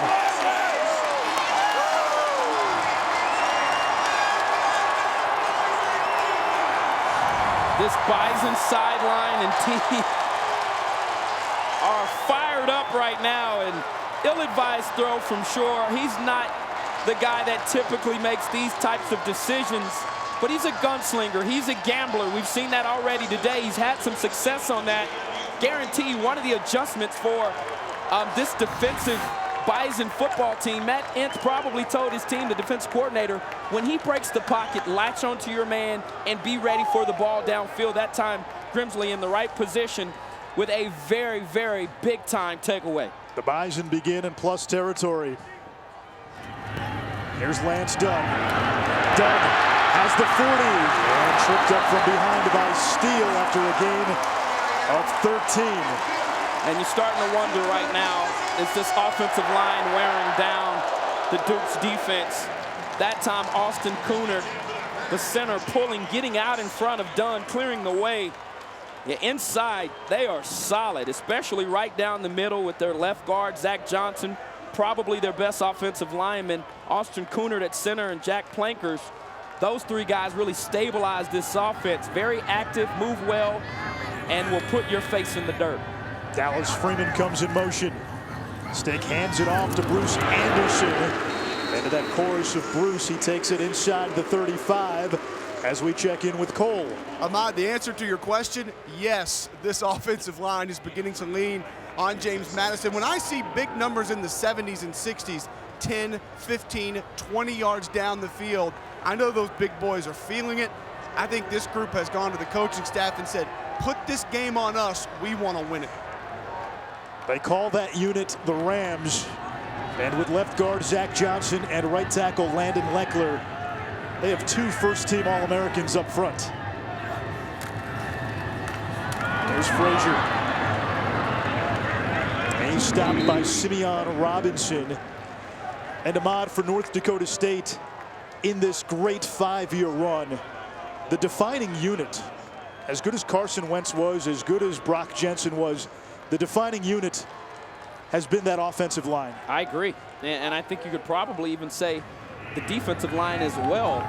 The way they play on the line of scrimmage, the way they push you back defensively and push you back offensively really is the difference. I don't believe there's anybody that can match brute force with the Bison in FCS football. We saw Iowa struggle with it earlier this year. On 3rd down, stick to the air, low throw, incomplete. And it's 4th down, and now a decision for Chris Kleiman with the ball at the 33-yard line, but I guess it won't be much of a decision. They're going to bring on Cam Peterson for a long field goal attempt. He felt Peterson had been kicking well. His career long is 52. They feel comfortable with him right up to 50 yards, and this one is from 49. And it's for the lead.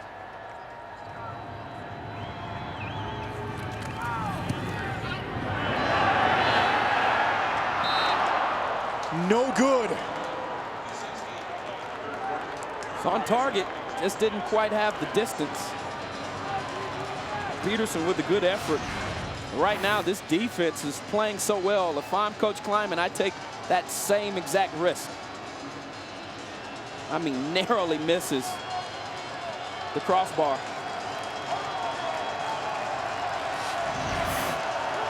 So we remain tied with 2:16 to go And James Madison now with the football and a chance to take the lead right back. They've got to start getting some yards and first downs. 301 yards in the first half. This quarter, only 21 yards they've been able to muster on this Bison defense. Haven't had the ball. Shore, play action. He's going to go downfield for Damo Taylor. Deflected, incomplete. Jalen Wimbush on the coverage.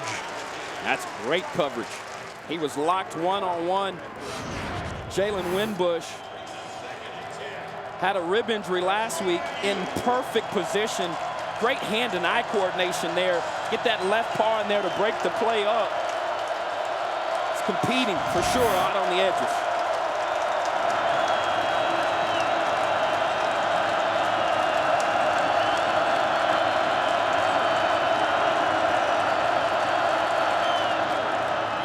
On second down, here's Abdullah. A lot of maneuvering, but he is stopped in his tracks. Third down. And on these past few third downs, it's getting wood chipper loud here in Fargo. Certainly is, as they make personnel changes, and that last tackle was made by Pierre G. Tucker. Great to have the senior back for this game.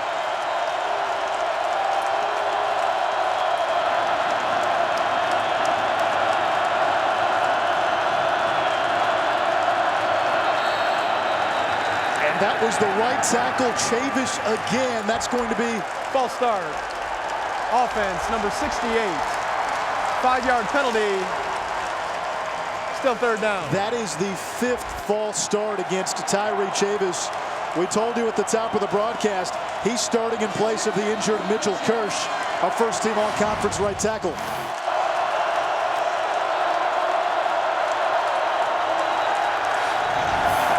That little flinch. Shore on third down, he's hit, and he goes down.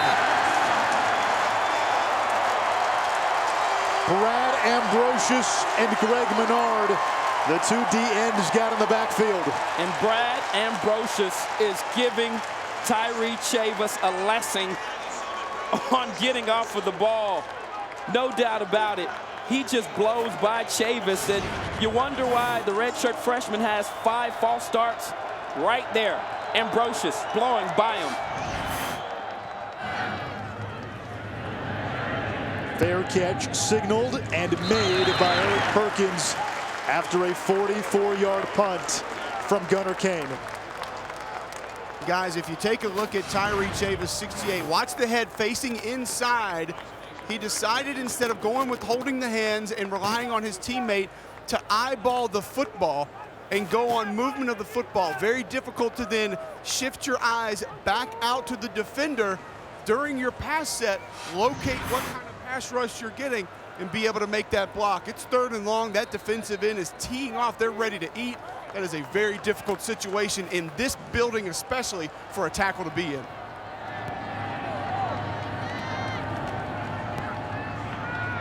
Lance Dunn on first down, fights his way to the 35. Cole, I want to ask you, as a former offensive lineman, give us an idea of what's going on between the ears with Chavis, given that he's got to guard Ambrosius, the noise, and the false starts. Well, the first thing, Anise, that I've noticed is a couple of his teammates going up to him initially right after it happens. Can't do that. Whoever the leader is on that offensive line just needs to go over to him and say, hey, we're with you. Get it together, figure it out. You can't have 4 or 5 guys going up and chirping and telling him it's okay, and some of them yelling at him. You got to just let him figure it out on his own, because mentally he is not in a good place right now.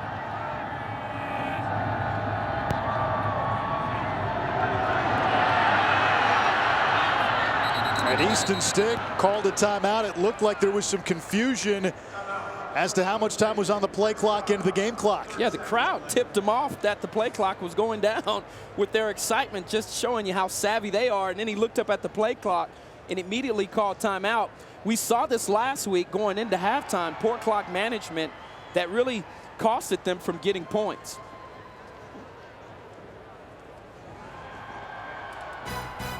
Bowl season almost upon us. We kick it off Saturday with the Air Force Reserve Celebration Bowl at noon Eastern.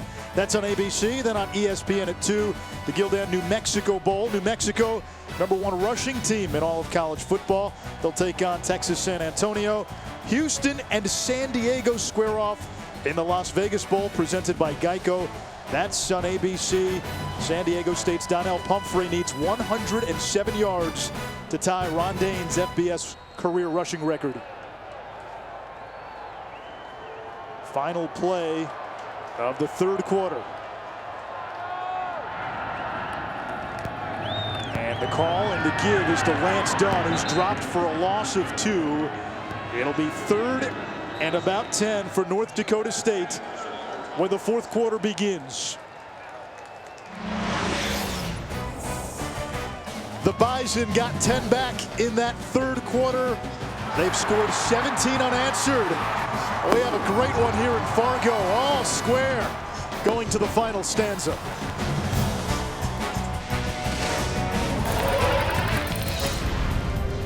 The NCAA FCS football championship is presented by Northwestern Mutual. Will we have a new champion in the FCS?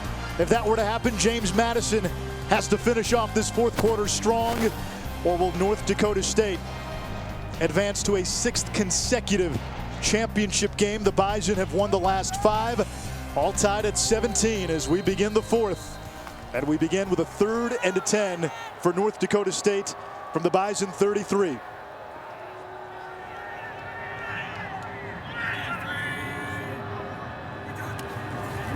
Play action. Stick steps up. Going deep downfield. Incomplete. Intended for Urzendowski.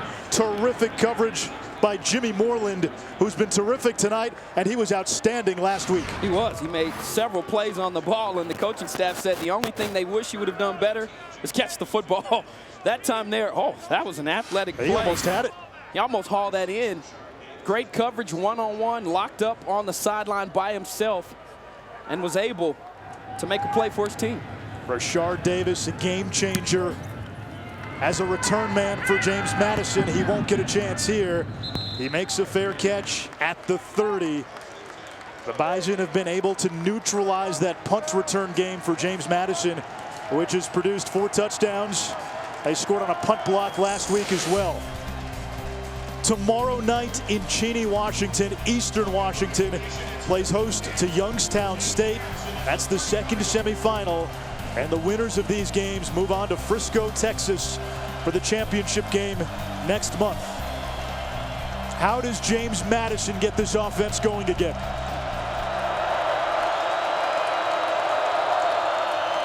Sure. No room to run, and he just gets back to the line of scrimmage. Yeah, that looked like a busted play. Looks like there was no direction there. And to your question, how do they get back in this ball game? I think it starts with Khalid Abdullah, who up until this point has 3 carries for 4 yards.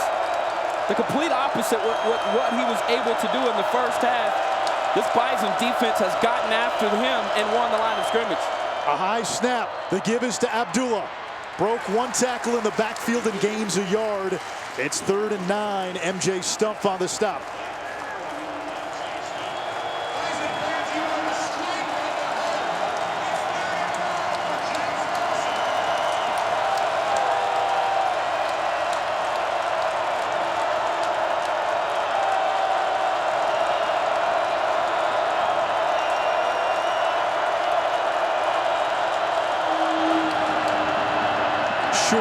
Will run.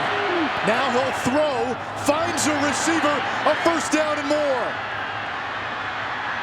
John Miller all the way down to the 22. A gain of 45.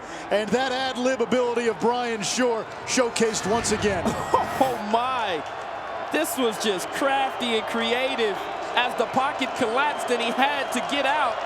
You were told not to throw the ball back across field.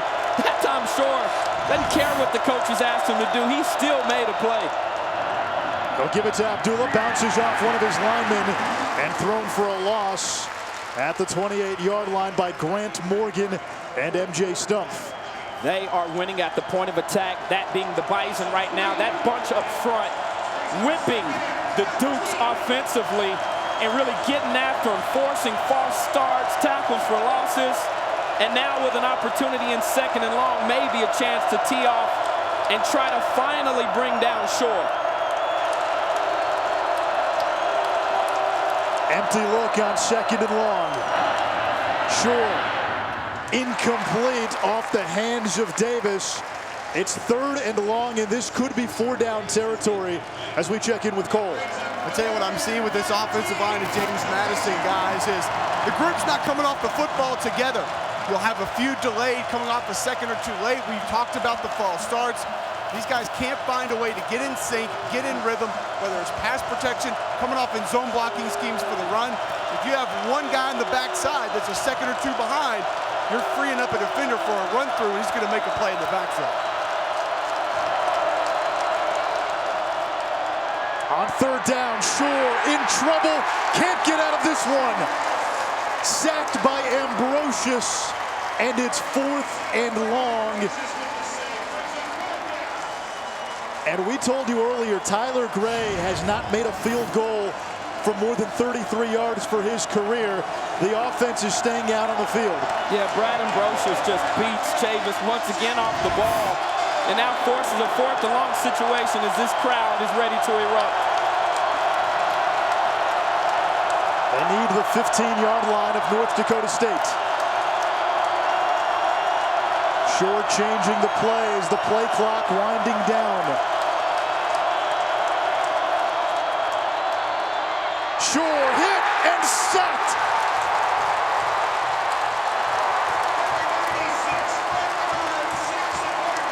James Madison was able to call a timeout. James Madison, first charge. You probably couldn't hear it because it was so loud, but the Dukes did get a timeout off before the snap. And Coach Houston is not happy. He's not happy because they got a hit on his quarterback, and the whistle blew. But the crazy part is this crowd is so loud, you can't hear it. Did you hear a whistle? I did not. Yeah. And Coach Houston not happy about the Bison getting a hit on his quarterback.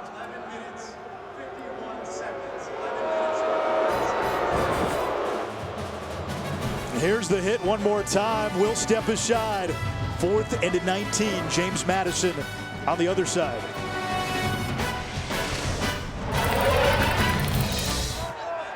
Mike Houston wanted a late hit penalty when he called a timeout and the ball was snapped. He pleaded his case. Take a listen. Can you hear the whistle? Yeah, his players kept going. They didn't even hear it. And I'm sure that was the official's response to Coach Houston. And here's what you need to know about North Dakota State and their opponents going for it on 4th down. They have not given up one 4th down conversion in the playoffs. 0 of 4. They've been able to hold their opponents. For the Dukes to have a shot, they've got to do something no other playoff team has done. Here they come with a punt. A ground ball, Shore able to field it cleanly, and another flag.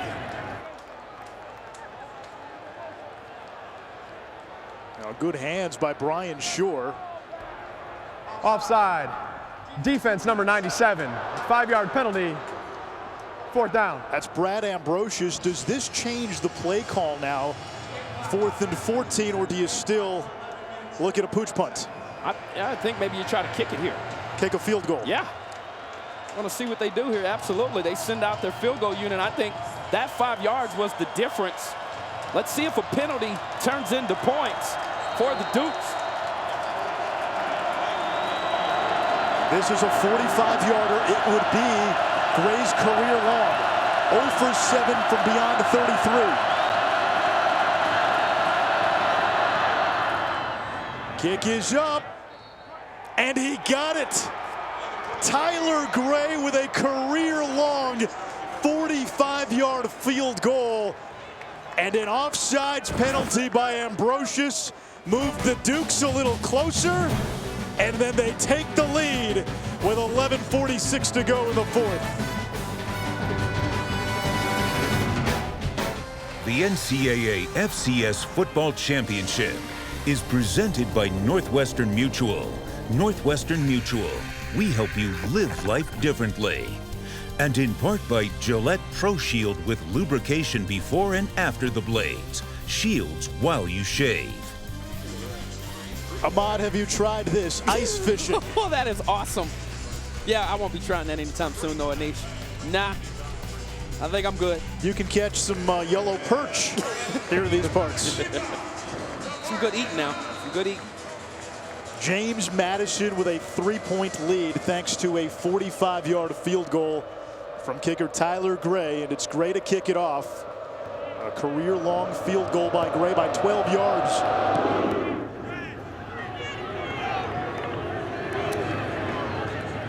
And Gray boots this one into the end zone for his 29th touchback of the year. Last drive for James Madison on 3rd down. A huge conversion here to John Miller to take the Dukes into Bison territory. And then a costly mistake by North Dakota State. Brad Ambrosius jumping off sides. James Madison was ready to punt it away. On the very next play, they decide to try a long field goal. And Gray boots it through with room to spare. He had not hit from more than 33 in his career.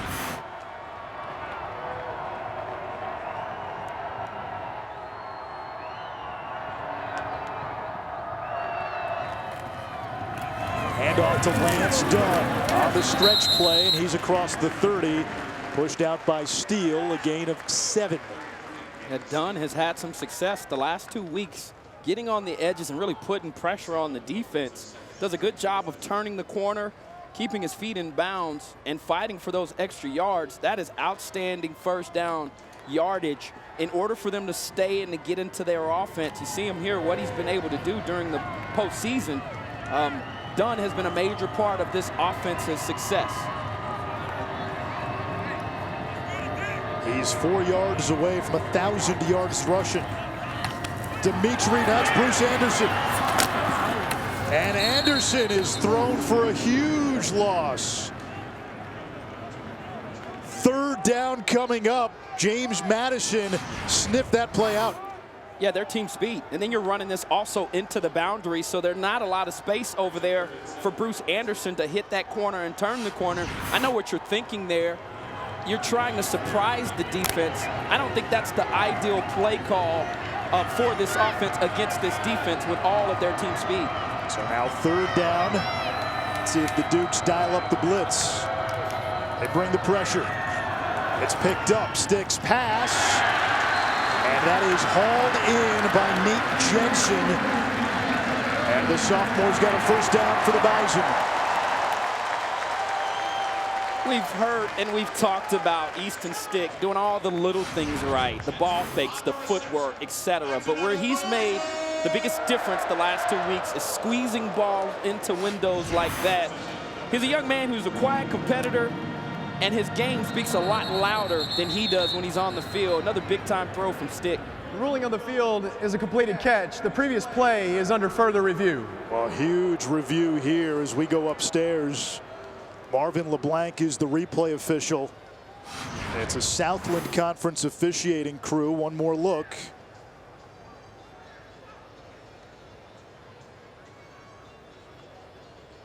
Back judge screens our view on that angle. Looked like the defender almost knocked the ball into his basket a little more, which helped him catch the football. Yeah, does the Looks ball like ever hit the ground? I don't see enough there to overturn this call.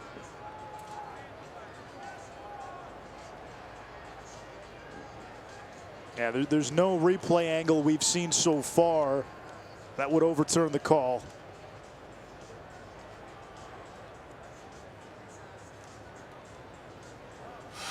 And this should stand. After further review, the ruling on the field stands as called. 1st down, North Dakota State.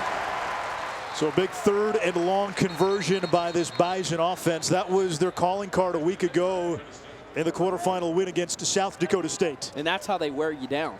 They'll run on 1st and 2nd down, right up the gut, and then convert on those 3rd downs, buying themselves extra downs. And for a defense, that's when you get winded. That's when you get tired, and this power rushing attack really takes a toll on you. Again on the fly sweep. And again, it's Anderson.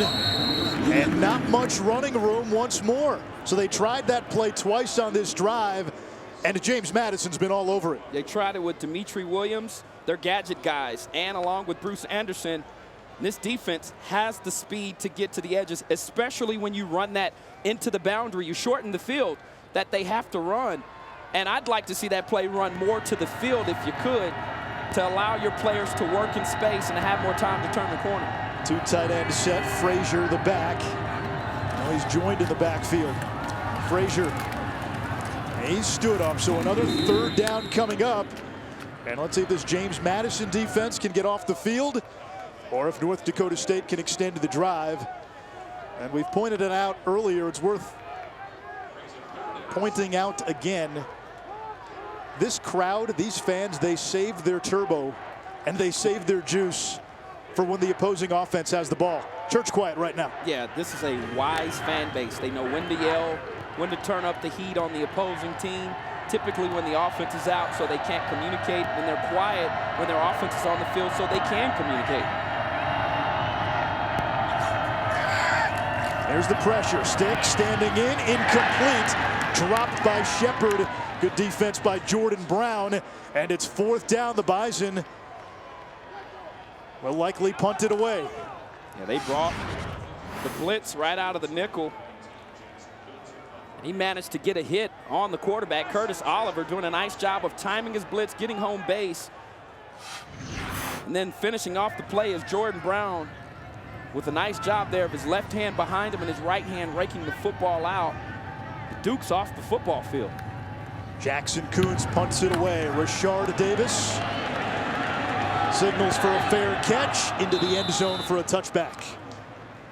A 51-yard punt.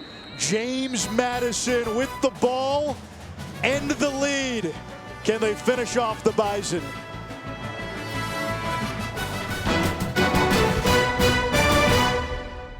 I say you are the future, and the future looks good.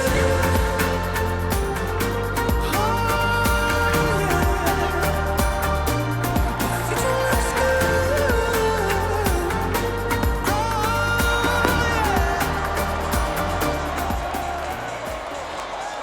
yeah. James Madison jumped out to a 17-0 lead. North Dakota State tied it in the third quarter. A fourth quarter field goal by Tyler Gray has given the Dukes the lead. And they're looking to knock off the five-time defending champs. With the ball, less than 9 minutes to go. Abdullah up the middle. Khalid Abdullah's got midfield.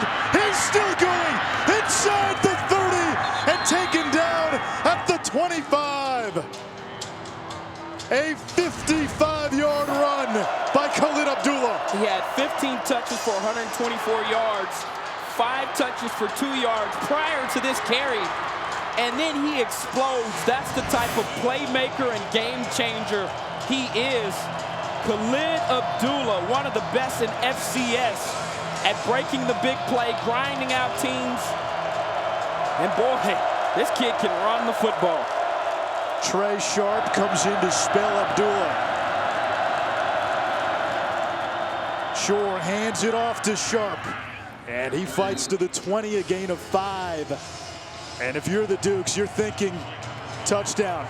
You put it into the end zone, you put the Bison down 2 scores, and you see if they can drive the field. You come away with 3, you leave that window open. High snap. This is Sharp again. And he's tackled right at the line of scrimmage.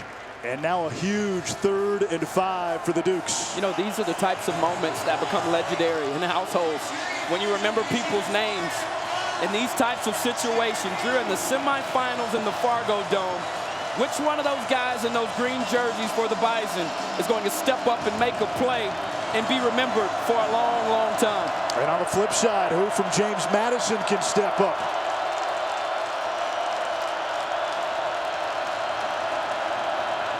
Out of an empty set. And a flag on the play. And it's going to be against the offense. False start. Offense, number 70. 5-yard penalty, 3rd down. That is the left tackle, Aaron Stinney. And that is the 6th false start penalty against James Madison. And that does nothing but help this defensive line for the Bison. You look at them up front, Ambrosius at the left end position and Greg Menard at the right end position wreak havoc on these types of downs. Shore going downfield, 1-6, he's got 6! John Miller with a touchdown, and the Dukes go up 2 scores. How about that call? That ball was an absolute beauty. Thrown with the right weight, the right location, the right timing. You see him step up into that pocket, Shore, and he put the ball on the money. The only location for the wide receiver to catch the football, that might be the play of the game if the Dukes turn out and win this football game. PAT is good, and after North Dakota State tied the game, 10 unanswered here in the 4th by James Madison. Shore to John Miller, and it is 27-17. The 5-time defending champions on the ropes.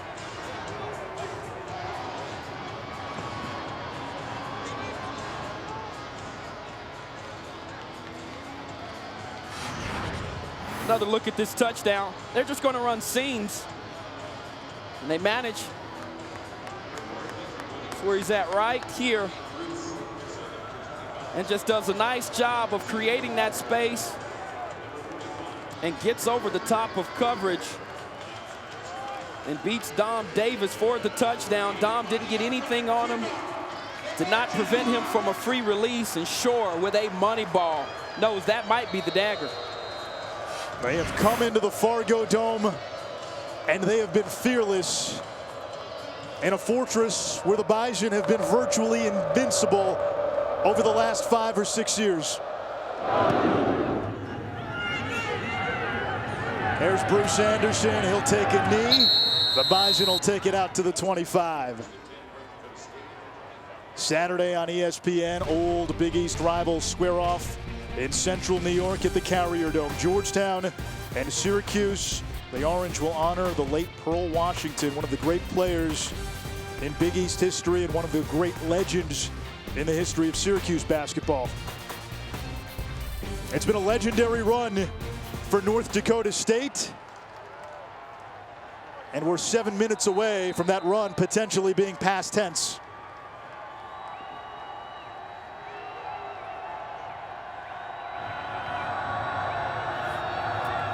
Easton Stick on the quarterback draw. And he takes it to the 29, a gain of 4, 2nd and 6. You also now have an offense that doesn't really like to go fast. It's not their MO. They're not used to playing from behind, especially in the 4th quarter. But you have to now value time. You can't take your time if you're going to have a chance to come back. Yeah, but I fully think that Stick is capable of running the spread offense and finding targets. That's going to be their only hope here. Corner blitz, that's caught by Shepard. He's about 1.5 yards shy of the marker, 3rd down.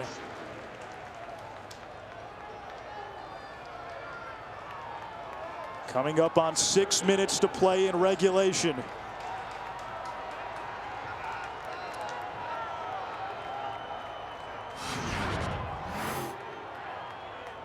Watch Stick here. Took a shot there to that right arm, and you see him brace himself there. On 3rd down, Stick will try to run for it, and this will be close. I think he's got it. He needed the 35, and he moves the chains. A 1st down for the Bison. 5:53 to go here in this 4th. Yeah, and if you're the Dukes, you've got to keep everything in front of you. You don't mind them doing what they're doing right now. They're not picking up chunk yardage. They're not hitting you with explosive plays. Keep everything in front of you and make plays. Another corner blitz, and Stick finds Urzendowski, who's out of bounds at the 41-yard line. A gain of 6, 2nd and 4. Yeah, Stick recognized the blitz there, and just as the blitzer left, Urzendowski was able to get the ball out of his hand efficiently and pick up some good yardage and get out of bounds. 2-score lead. We're seeing James Madison bring pressure from the corners, from the safeties. Do you like that? Well, they're trying to force Stick's hand and not give him the time to throw the ball downfield.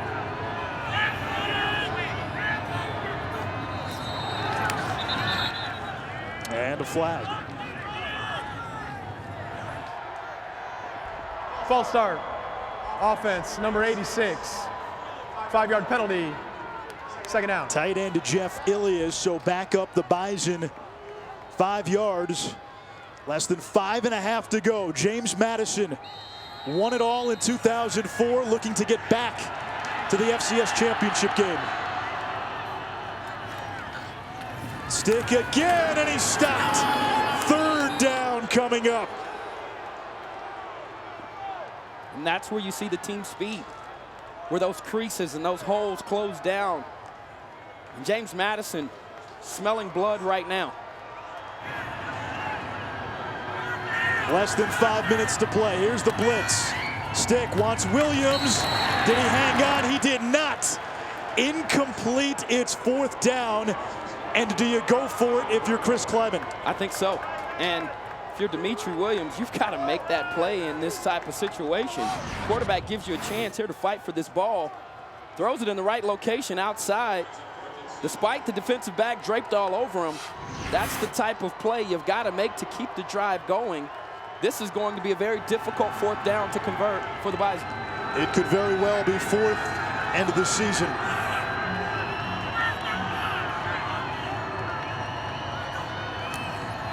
Here's pressure. Stick gets rid of it. He's got Dunn. Lance Dunn extends the drive with a 1st down to the 47. What a great play call from Tim Polasek. They go with the running back screen and just doing a fine job of the blockers getting out in front. A nice timely call there from the OC.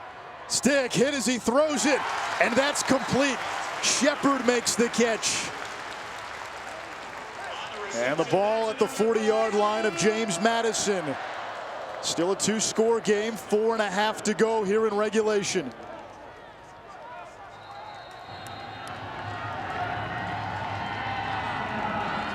James Madison uses a timeout.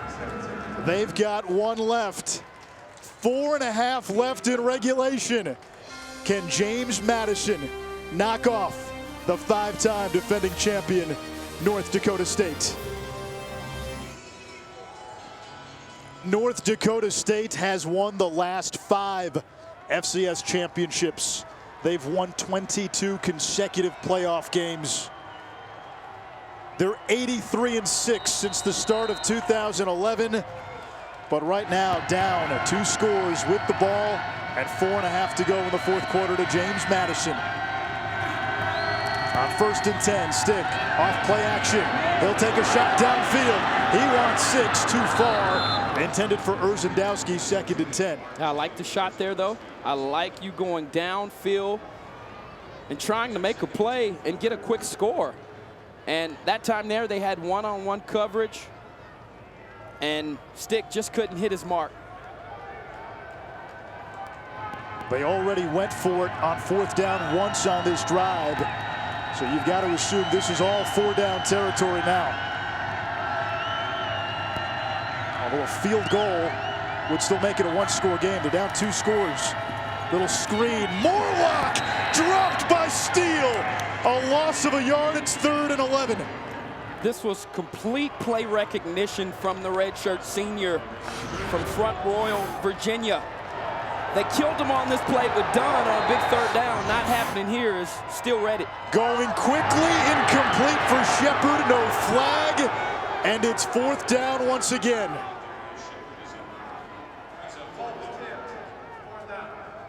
Kleiman thought there was some contact there on his wide receiver. The ball, they say, was tipped. And a 4th and 11. What's the call here for Tim Polasek? Well, they've had some success on outbreaking routes, comebacks in particular to the sideline. With the way that the clock sits at 4 minutes, They've got a bunch set up top, maybe a corner route, a flag route out to the boundary. James Madison bringing pressure. Stick is hit. Going downfield. Incomplete. And the Dukes get the ball back with 3:53 to go.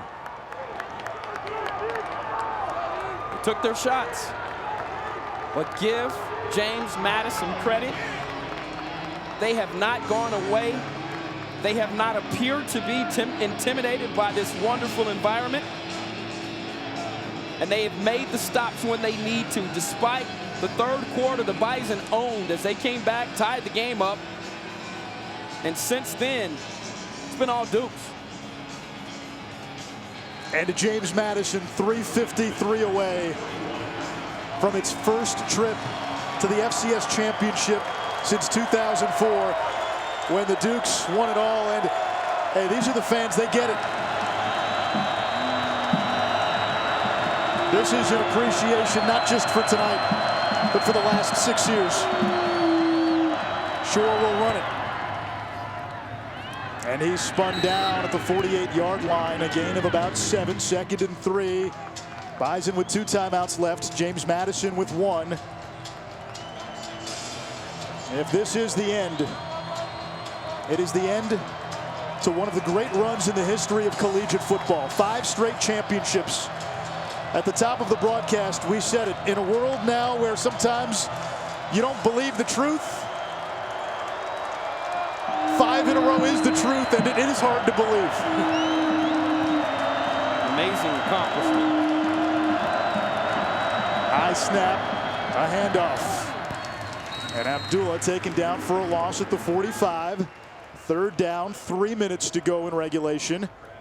Bison not stopping the clock with their 2 timeouts left.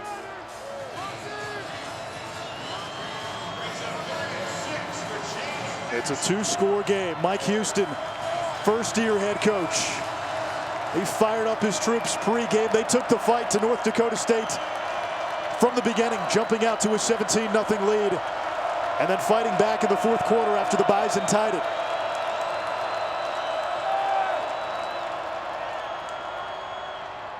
Abdullah. And that'll bring up 4th down. And a timeout by Chris Kleiman to stop the clock with 2:21 to go. Again, the Bison need 2 scores to tie.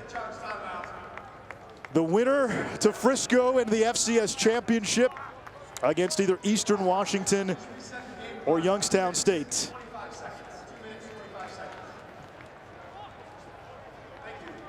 That game tomorrow, 6:30 Eastern on ESPNU in Cheney, Washington. 2:25 left in regulation.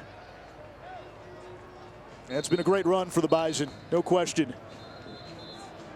5 straight titles. And what James Madison did tonight to come into this building and to win, especially a team that really isn't familiar in this setting, and they handled it with aplomb. And in talking to people that are around this program, these players embrace the boos, this type of environment, and they, not one time today, look intimidated by the Bison or this crowd. They get the punt off. Here's Perkins, and he'll make a fair catch inside the 20.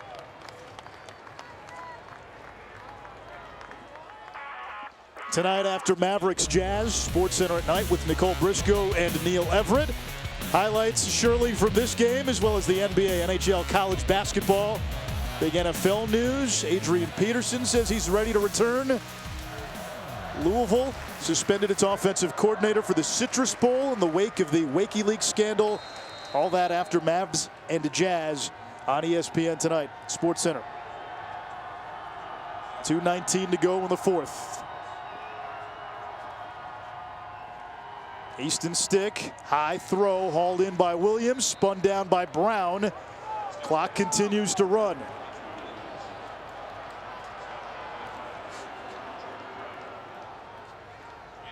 Easton stick, 20-1 as a starting quarterback. There's Williams, picks up a 1st down. That will momentarily stop the clock with 1:53 to go.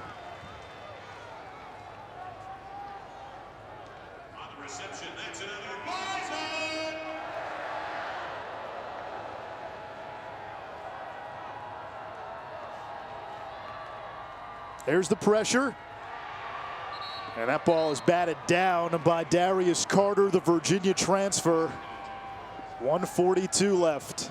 He's done that a few times today. He hadn't gotten home base, but been able to have the awareness to get his hands up and clog up those passing lanes. Long guy at 6'5", 240 pounds. He's got great length. You start to go back through how this game and this fourth quarter unfolded. And the play that'll stick with North Dakota State, an offsides penalty when James Madison was going to punt. Instead, they kicked a field goal, and to Tyler Gray's credit, he hit a career-long 45-yarder. If not for that, right now we could be looking at a one-score game. Yeah, and potentially overtime, and it changes the way you would have been able to drive down the field. James Madison taking advantage of the Bison mistakes, and that's what you've got to do to beat this team. Yeah. This program is so disciplined. We've seen them come back and just remain steady throughout the course of this run, and today they ran into a group that was able to capitalize on those mistakes. Now, James Madison played the better game today. You have to give them all the credit to come into this building and to beat this program and this team. Stick heaves one downfield. That is caught. A first down. Chase Morlock on the reception. Clock stopped with 1:33 to go. Bison trying to go quickly. They don't have a lot of depth at wide receiver, which really prevents them from being able to run a lot of vertical routes and get back to the line of scrimmage. And so it's difficult. They're trying to go through their personnel, but as we've said earlier, this is a team that's not built from coming back from these types of deficits. They haven't had to. Here's the blitz. Stick is sacked by Carter.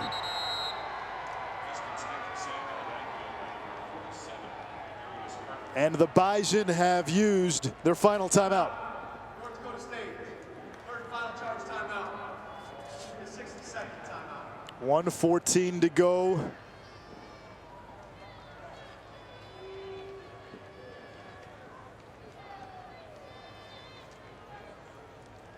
James Madison, a minute and 14 seconds away for playing for an FCS championship. That trophy has stayed in Fargo for the last 5 years. It'll go to either Harrisonburg, Virginia, Youngstown, Ohio, or Cheney, Washington this year. And if you're one of the fans of North Dakota State watching at home or in the stands, you can't be disappointed. This run at some point, we said it last week, at some point you knew it would come to an end when you run into either a better team or you didn't play your best game, but it doesn't diminish what they've accomplished in the entirety since 2011. Not at all, and Chris Kleiman said that would be the message to his players if they did lose. Yeah. That this may never happen again in collegiate sports, and so definitely will be sad and a sour loss if they take one here. But on the flip side, like you said, Anish, all that has come out of this program, and you know, this is an unfamiliar place for them to be in this type of situation. There would be teams all across the country that would kill to be able to lose in the semifinals. No question. And it reminds you just how hard it is in the FCS format to win a championship, where there is a true playoff. You have to win a second round game, a quarterfinal game. That's assuming you have a first round bye, a semifinal, and a championship. You're going through the best of the best every year. Sticks pass deflected, and was it picked off? It was James Madison.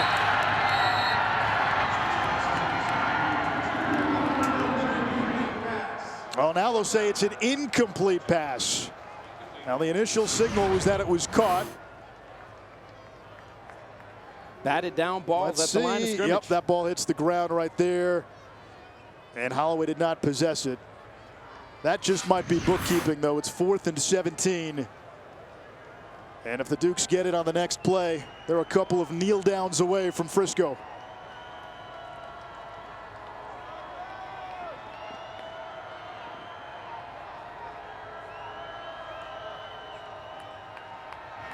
Still takes a hit, heaves it downfield, and the Dakota reign over the FCS is over.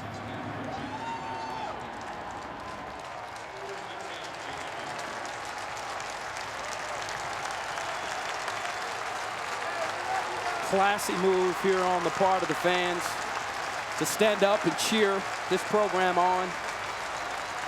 If you ask me, the better program lost today, but the best team won. James Madison has been the hottest team in the FCS playoffs this year, and I don't know who will win that game tomorrow, but they'll have their hands full with the Dukes. Yeah, no question. And it's the way James Madison has won games this year. They beat Villanova in a physical battle, and Mike Houston told us that game showed that his team had the requisite toughness to win a championship. They steamrolled New Hampshire and Sam Houston State, putting up gaudy offensive numbers, and against a physical brand of football that the Bison play, James Madison was up to the task, and deservedly, they're headed to Frisco.